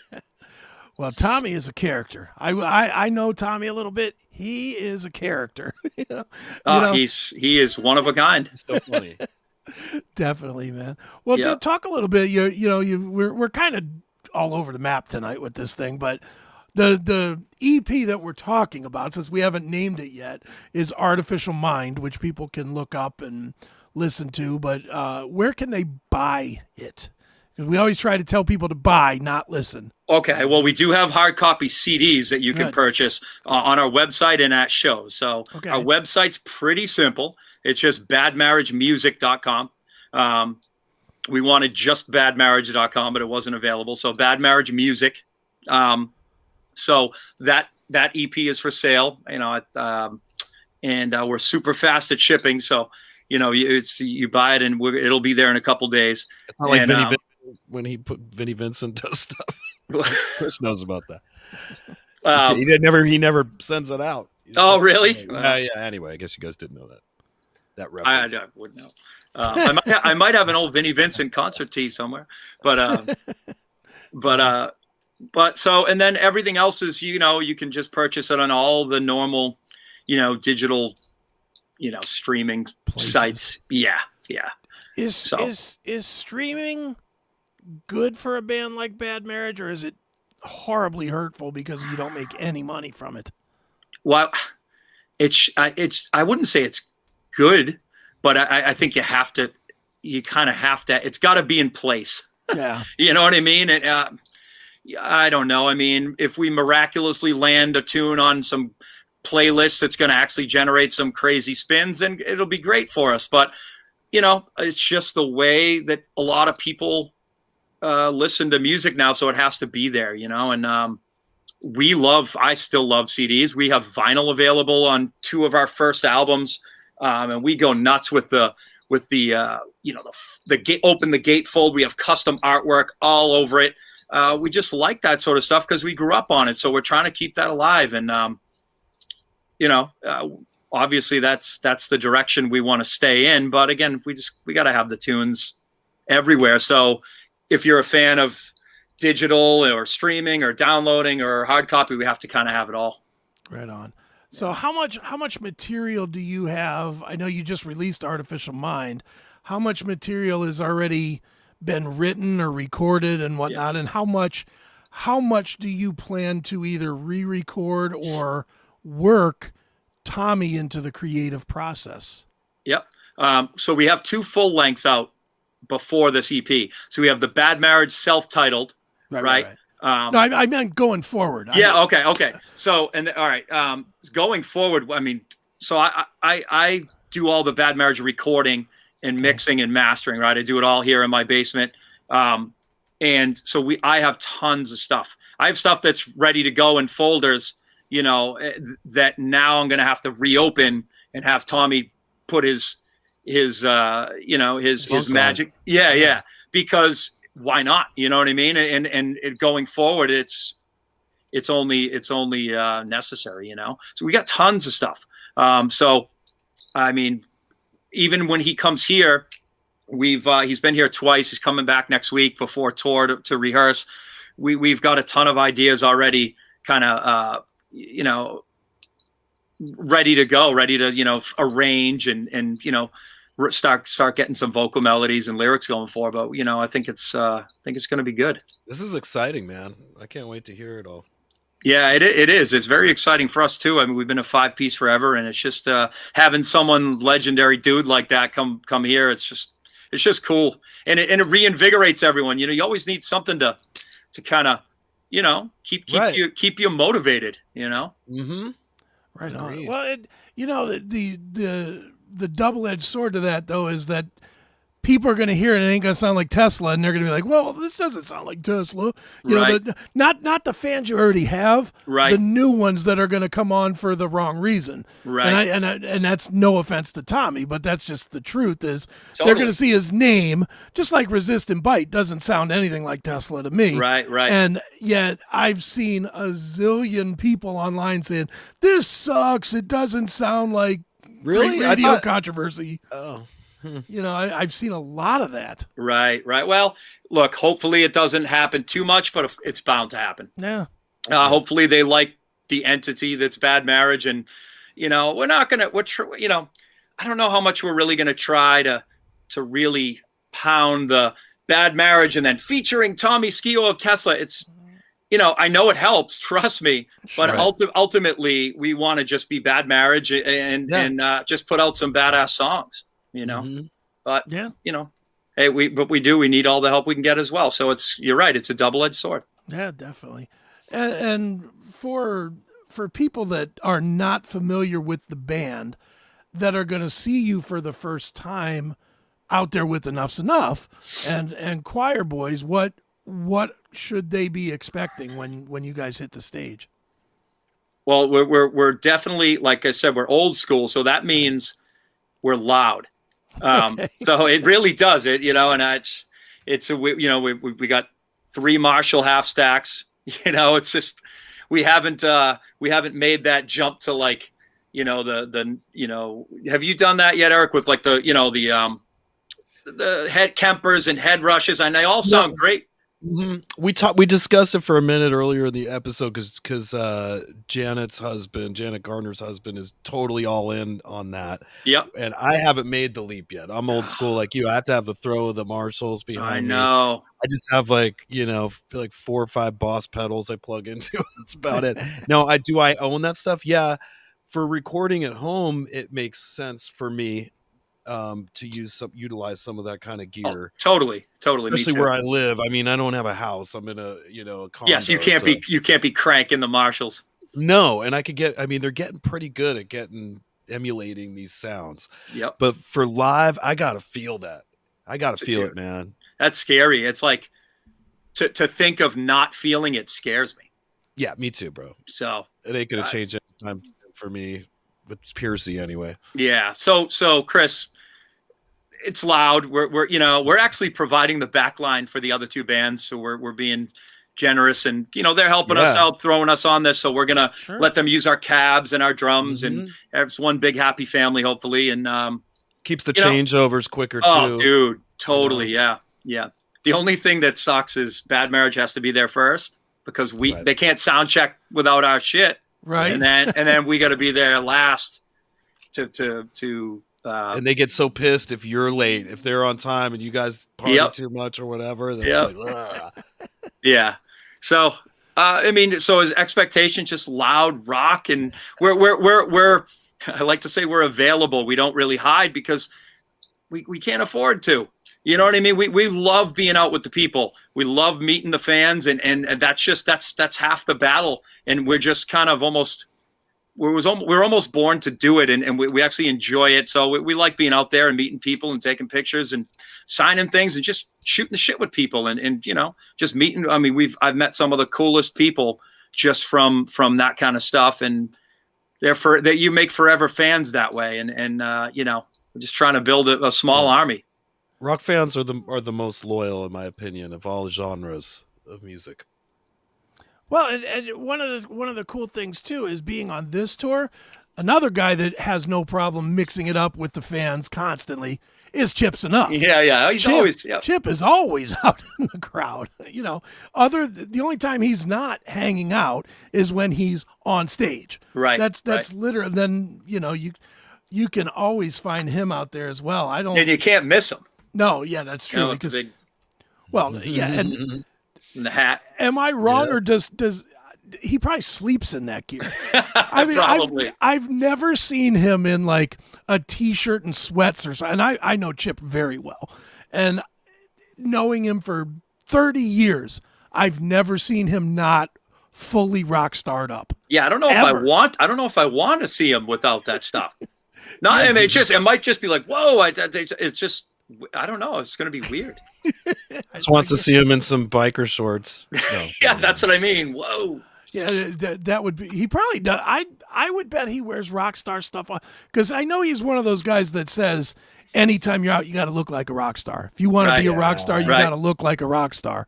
Yeah. But I think he lives it to another level that none of us can even understand. I love it, man. He is a legend. He really is, man. Well, good stuff, Mike. Can't wait to catch this tour. It is Enough's Enough and the Choir Boys and Bad Marriage. Make sure you get there early, people, for God's sakes. Do not miss any of the bands on this one, because this is the band that you would miss, and you don't want to miss these guys. And with these inexpensive tickets, you could totally afford a Bad Marriage T-shirt. Absolutely. And a CD. Yes. Come on, man. And some vinyl, throw in some vinyl. And Buy some gear, buy a few drinks. Even if they buy gear and drinks and a shirt, it's still $100. right. Oh, what That's- a deal. That's a deal. You know, that's we were just, somebody put in the chat room a little while ago, tickets for Greta Van Fleet, $200 a ticket no thanks. for obscured view tickets. Oh, God. So no, $100 and you get all your gear and everything else. Go see this show. It's a good time. Mike, I figured what we would do is we'll wrap this one up with the video for Artificial Mind. Cool. Before we do that, though, tell people one more time where to go online to keep up with you and buy merch and all that stuff. Cool. Well, our main hub website is badmarriagemusic.com. And that has, all the links to everything, like YouTube and our videos, and where you can buy merch is right there. So everything's basically right there. I do have to mention, we have a really cool, it's a private Facebook group called the Bad Marriage Society. And when I say private, it's not public, so there's just not a lot of people just spamming everywhere. It's vetted pretty good. So, if you're there, you want to be there. Okay. It's just a cool family. Everyone's super nice on it. And that's, and the whole, almost everyone in the band is active on it. We're always chiming in, and it's just a fun place to be if anyone wants to check that out. I'll join it. Yeah. And Erik, I still will be pestering you to do some sort of Stephen Piercy run in the future. I know, man. I know it has to go through channels of agents and managements and stuff, but whatever. I'll still. Well, yeah. Right now, I know Sullivan, Big Time Entertainment. Sullivan's booking Steven. Yep. But hey, I would love to do a package tour, man. I mean, seems like we're just doing the flyouts as headline stuff. But I love the old school days of doing that, so I hope it happens. Yeah, we'll see. Either way, maybe a one-off around here, New England area. So. Oh well, that'll happen for sure. Cool. There you go. Perfect. All right. Well, one more time, it is Artificial Mind. It's a new EP from Bad Marriage. And Fitz, thanks so much for joining us here on Thank you, Chris. Thanks, guys. All right. Peace.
And we are back right here on Chris Akin Presents. Erik, that was a lot of fun, huh? That was. What good news for them, man. Tommy Skio.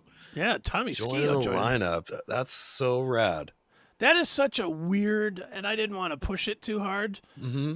But what a weird chemistry to be having a Tesla guy sing on your record, having a Tesla guy that's kind of mixed into your management group. Mm-hmm. And then having the guy that they kicked out of Tesla join your band.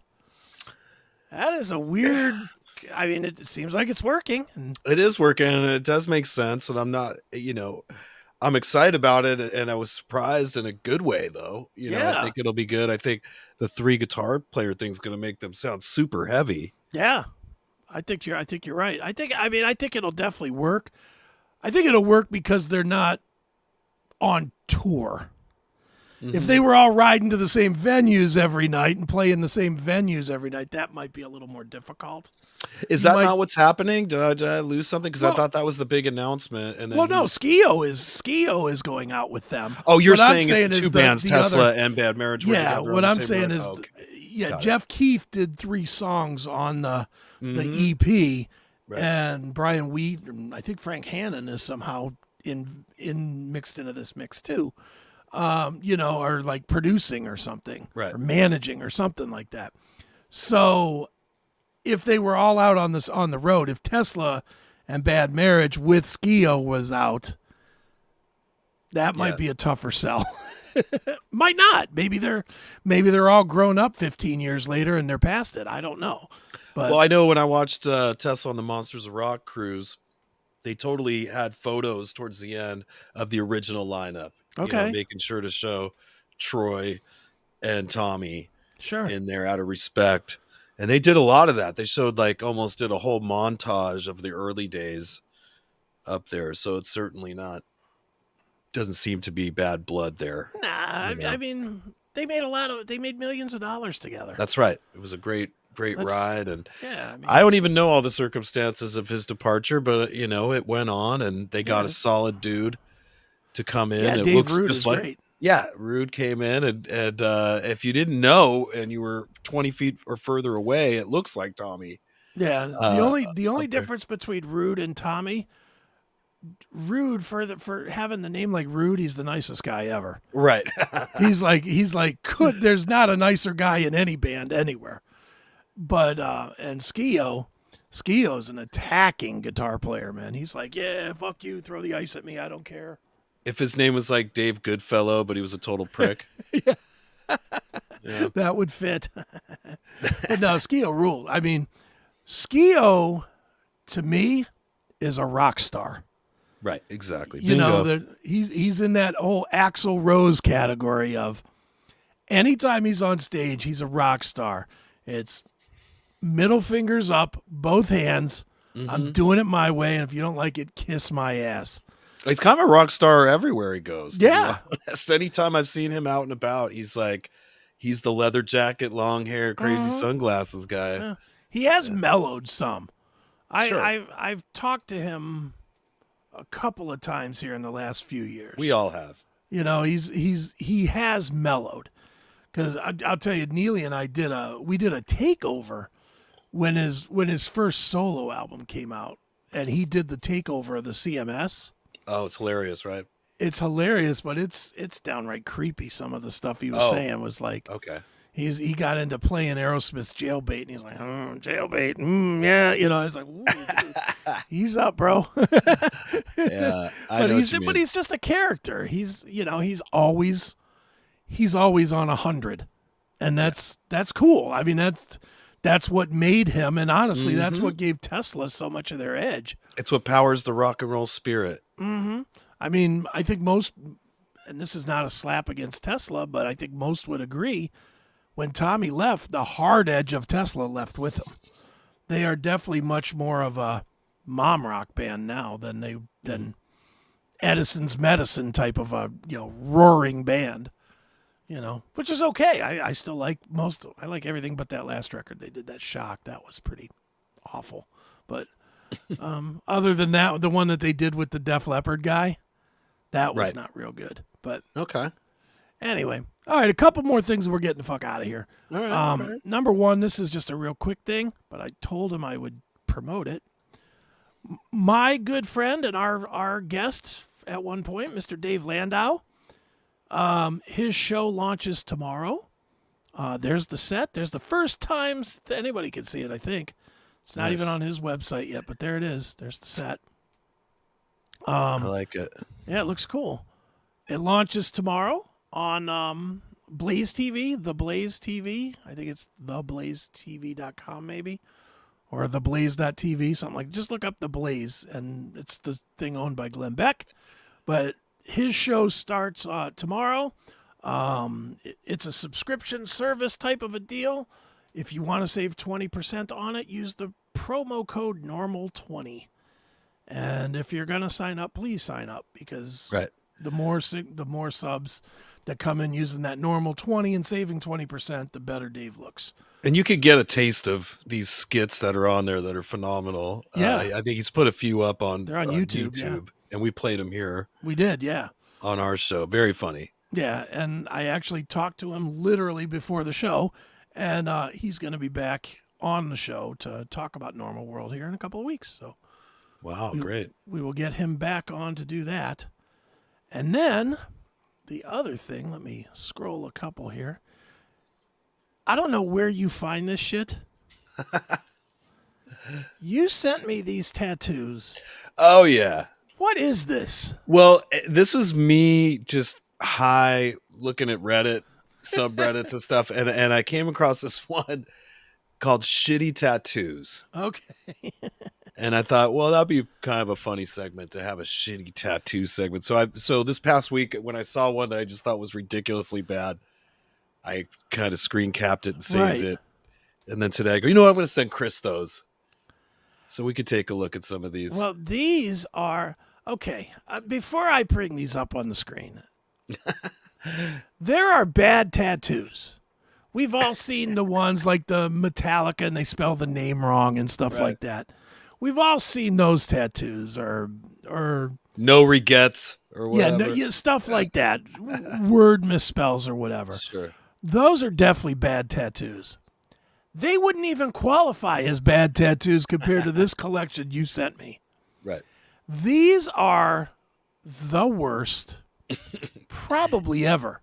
These tattoos will make you feel better about your poor choices in tattoos growing up. These tattoos will make you wonder why there's not more shootings at tattoo parlors. These are horribly bad. So let's go to the first set here. I did this in part. Look at these two tattoos. I'm going to make this full screen so everybody can see it. One of these is scary and one's super funny. The first one, this must be like a tribute to the 9/11 terrorist attacks, the Twin Towers. And as you can see, he's got a giant 9/11 there on his back. That looks like somebody did it with a Sharpie or something. Yeah. Then he's got these super duper cartoony Twin Towers. And he literally has people that are on fire. Yeah, falling out, but they look like something like a 7-year-old would have drawn. Yeah. And I just saw this. I go, damn, somebody needs to call 911 and get a touch-up artist here to help this poor guy out. Because touch-up, this guy needs the Sons of Anarchy treatment where they just black the whole back out. He needs the whole thing blacked out. There you go. I mean, there's no touching that. What could you possibly do to fix that? Honestly, what could you do to fix that? Off the top of my head, yeah, you could, I don't know, make some freeways. I don't know. And that would be better? I don't know. I'm out. This bad. This other one just had me like dying laughing. Oh, this dick butt? Dick butt. Dick butt. It's a dick with a butt with a dick in it. It's a little like caterpillar guy with his butt. Yeah. He has a dick coming out of his butt. And I'm just going, this must have been, I don't know how this happened to this guy. If it was a drunk thing. Later, I was thinking, though, Dick, that's like Dick Butkus. Remember Dick Butkus? Yeah. Maybe that's why it sounds so funny, because I've always laughed at that name also. But when I saw this, I was like, Dick Butt. I was all high, and I'm like, that's so funny. Hey, Dick Butt. That's a cut down I've never used or heard. Never. Play, no. Aside from Dick Butkus. Well, I know a lot of tattoo artists, and I know for a fact they would not do this tattoo. They would absolutely turn it down. They wouldn't care if they don't get paid. They would not do Dick Butt. Right. They wouldn't do it. They certainly wouldn't do this 9/11 thing. You know, as I'm even, well, that 9/11 one looks like it's pretty real, because it looks like they took it right after he had some touch up. It has that reddish, bloodish look. But as I'm looking at Dick Butt over here, this might just be some Sharpies on a passed out guy. I don't even know if that's actually like you can see the tattoo above it. He has some stupid Japanese thing up there, and you can see it's kind of faded. This thing to me looks like what we do to people that pass out at a party. A Dick Butt. Yeah. All right, here we go. Next round. What the fuck? Yeah, I saw these. I was like, whoa, okay. Beat it up. Beat it up. Beat it up, y'all. Now the real question is that a chick or a dude? I'm gonna say that's a woman. It has the hips of a childbearing female. All right. But it's got the pants down like a fucking street urchin dude. Nah, it's just got that, she's a little chubby and her pants are falling down.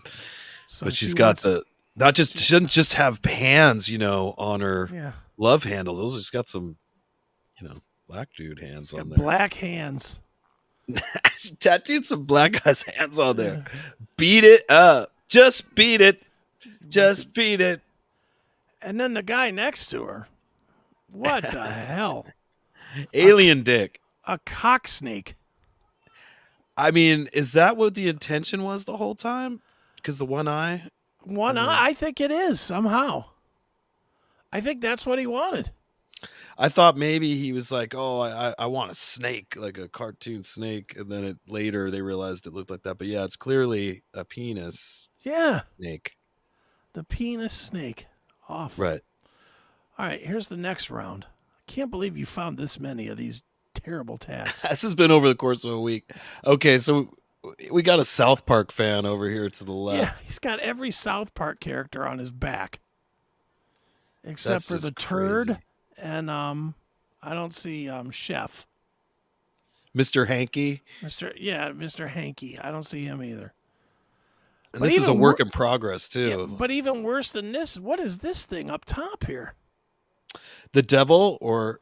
Yeah, the big pig devil or whatever. At the very top right? Top right, yeah. Yeah, that's Satan. That's Satan, a reoccurring character in the South Park ongoing show. And when they did a special once, which I think that's what this artwork is from, like one of the first 2-hour specials they did, right, had heavily featured Satan in it. And I think this might have been the artwork from the DVD cover, perhaps. But I mean, South Park characters are just going to be a poor choice anyway, because they were purposely drawn bad. They tell you that in the first few seconds.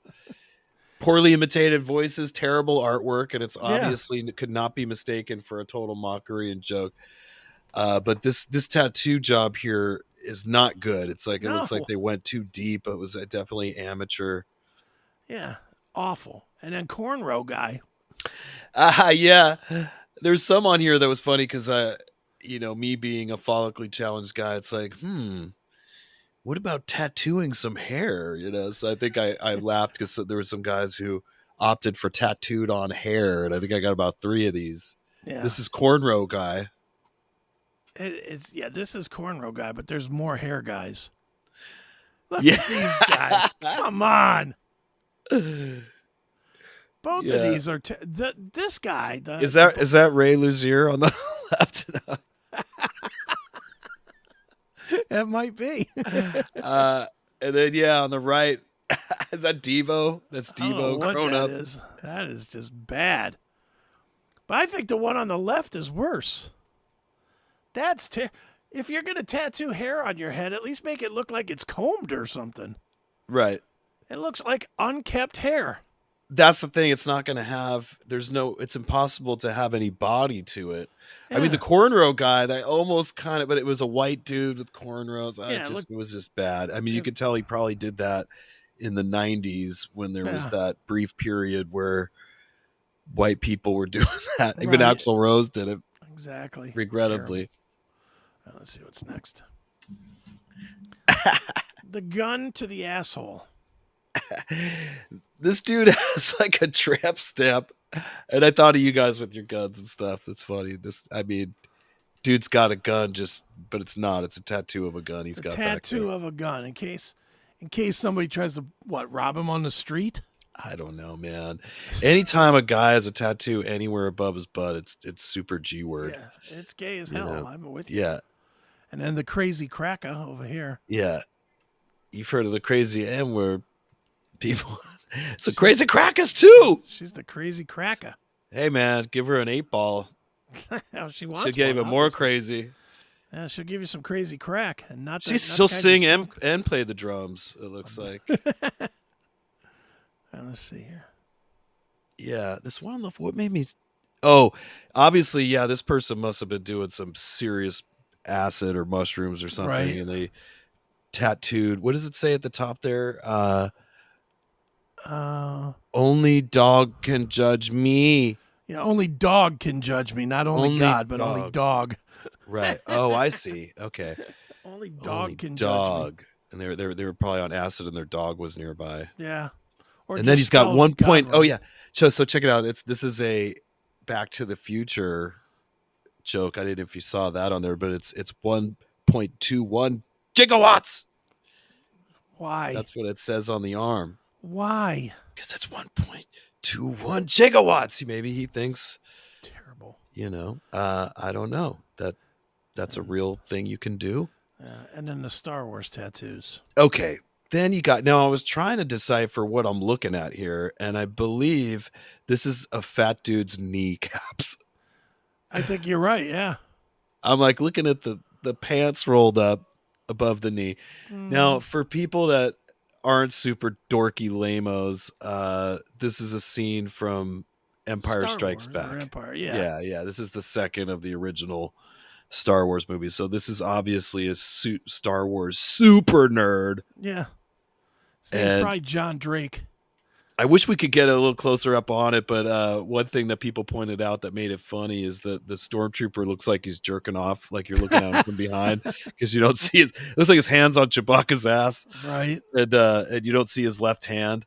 But it's from the scene where, he's about to be made into carbon. Right. Boba Fett has taken him from Guido. I could tell I'm a super dork. God. But Not Guido. Greedo. Greedo? Yeah, it's not Guido. Even I know that. I'm not a super dork. I was testing you, man. I was testing you. You are a dork. So Yes, I am. the scene with Carrie Fisher, she says, "I love you," and then Han Solo goes, "I know." Yeah, And terrible. obviously, this guy got a little kid boner over that and decided to put these Millennium Falcons on his knees. That looks so terrible. It's terrible. Well, Look like I can't badges. say much about that because my friend John and his wife Stephanie have these big stupid Star Wars tattoos all over them too. Oh, God help them. Yeah, ridiculous. So I'm happy they found each other. Yeah, well, good for them. And then this one. Right. Of course. For fuck you, pal. That's what they're missing is pal at the Yeah, end. that's right. It's tucked into the shirt or into the sock probably. The word Fuck pal. you. The word pal is in the sock. There was another one I couldn't find in my pictures that I thought I grabbed where it had the other F word on there that we're Nice. probably better off not saying. I thought that was like, Yeah. okay. Ugh. Well, there's your bad tattoos for the night, folks. Don't get any of those tattoos. If you have more bad tattoos, you could send them to Chris, and we might keep this as a reoccurring segment. Who knows? Yeah. Please send them and send them with a picture of you having them. Because that's more fun if we can make fun of you. Yeah, most people don't on this Reddit site don't show their face. A couple of them, I don't know what people's problem is. Their tattoos are like not horrible, but not great either, and they're like Right. roast me, and I don't know why people want to punish themselves like that. Because they think that's attention. Yeah, They any just want attention's good attention. Yep, exactly. So, what about Father's Day? Did you do anything? I didn't have a chance to get those pulled off, so Okay, we will have to hold those until next time. But next Father's Day. next Father's Day, I'll have them ready, I swear. No, it's all right. But- Don't worry about it. You did but- great with the tattoos. Yeah, I mean, I was racing to the finish line to Thank get you. anything Sorry I didn't done. send those sooner. Oh, it's all good. But yeah, I think we're done. I think Yes. we gave you 2 quality hours. Want to thank Janet Gardner and Justin James from Gardner James for coming on. They were fun. Mm-hmm. And of course Fitz from Bad Marriage. He was fun too. Yep. And of course Eric, thank you as always for being here. Like to got it. thank Nita Strauss for not being here today. Yeah, we're gonna have to forgive Hurricane Nita there. See if she Yeah. reschedules with us. I have no idea what we're doing next week. I know we said we were doing something. I have no idea what it is. But we'll figure that out during the week. And that's that. No CMS on Saturday, people, because Neely and myself will be at the Michael Francis talk. And I will be bodyguarding for Michael Francis. So, and we should also, which is phenomenal, and I know we're going to get some great stories about that. Oh, yeah. And also coming up, I'm hearing I'm going to be a guest on the Seth Williams show. That is on the 26th. Right. I don't know if you're going to be combating or completely agreeing with the Flat Earth guy on the Flat Earth conspiracies, and it's going to be a whole 2-hour show of conspiracies. Oh, that's great. And I'm going to say right now, I'm probably just going to sit back. I'm probably going to say nothing because I have nothing to offer in conspiracy world unless we start talking about a little JFK or 9/11. Sure. I'm pretty much out. Well, I could say, you know what, between those two things and, I was going to say check this out. What 3 things happened on live TV? Oh, no, I screwed that whole thing up. Anyways, I screwed that. No, listen to this. 9/11, the moon landings all happened on live television, and JFK. JFK wasn't on live TV. I'm pretty sure it did happen on live TV. Nope. Are you sure? Positive. Why are you Because positive? because I've spent the last couple of weeks watching JFK. There's actually a guy out there that has every bit of news coverage from all 3 stations on YouTube. Like all of the coverage, and I've literally spent the last 2 weeks watching it. All of it starts with a break-in. All of it starts with a break-in into like a soap opera or whatever. We have breaking news from Dallas. President Kennedy and John Connally have been shot. None of them are showing him and getting shot. The Zapruder film didn't come out until Time magazine or whatever released it, or Life magazine released it several years later when Garrison took Clay Shaw to trial. So you're going to tell me right now that JFK was in Daily Plaza and the local Dallas news station wasn't there that day? They may have been there, but they weren't running. They weren't running live. Wasn't everything live back then? Pretty much. No, they were running a I sitcom. mean- Hold on, let's see. JFK was shot. Break-in. News. Right. I know that the break-ins, everything you're saying, But that's how begin it was. live to the live television broadcast or whatever. Yeah. I'm aware of that, but Yeah, I it didn't start. Every one of the newscasts starts with like some kind of a soap opera or commercial or something, and then they flip to the news guy, and the news guy says, "We have breaking news: John F. Kennedy and John Connally have been gunned down in Dallas." Well, it was certainly something that people were watching. I guess the news reports live coming in immediately. Yeah. The news reports were, but not, right. This was going to be rammed down everyone's throat. Yeah, is the not, point. But this was going to be the top story for the whole world to see. Now, Oswald getting gunned down was live. Oswald taking a bullet in the stomach, that was live on TV. Right, and that was all part of this, too. That's all part of the... Again, I'll talk JFK conspiracy all day long. Well, the Flat Earth stuff, I've, been an embarrassment to my family and friends since probably 2015 with that. But I know so much about all that stuff, so I will just try not to be a Budinsky. You and Flat Earth guy can agree all you want and talk about the firmament and all that other bullshit that comes with it, and I will sit back with a smile and listen. Yeah, wait. Now, this is what time is this going to be on the 26th? It is 4 to 6 p.m. Eastern time. Okay, Eastern. Full 2 hours dedicated to 1 o'clock my time. Full 2 hours dedicated to Flat Earth. Oh my God, etc. I'm gonna. This is Erik 101. Yeah, finally, I could tell my Flat Earth story. That's right. So definitely tune in for that. That is on the 26th. Was that next Wednesday, maybe? Mm-hmm. next Monday or something. Next Monday. Yeah, I put it on my. I do have Next it on my Monday. calendar. It's next Monday, a week Yeah, so from I was going Monday. to say it's like a double whammy for me when I get back from this show that I'm going to be playing this weekend Yes. at the Four Feathers Casino in Oroville, California. Okay. Stephen Piercy with Brittany Fox, y'all. Nice. I don't know who's in the band. Everybody's like, is it all the original guys? I don't know.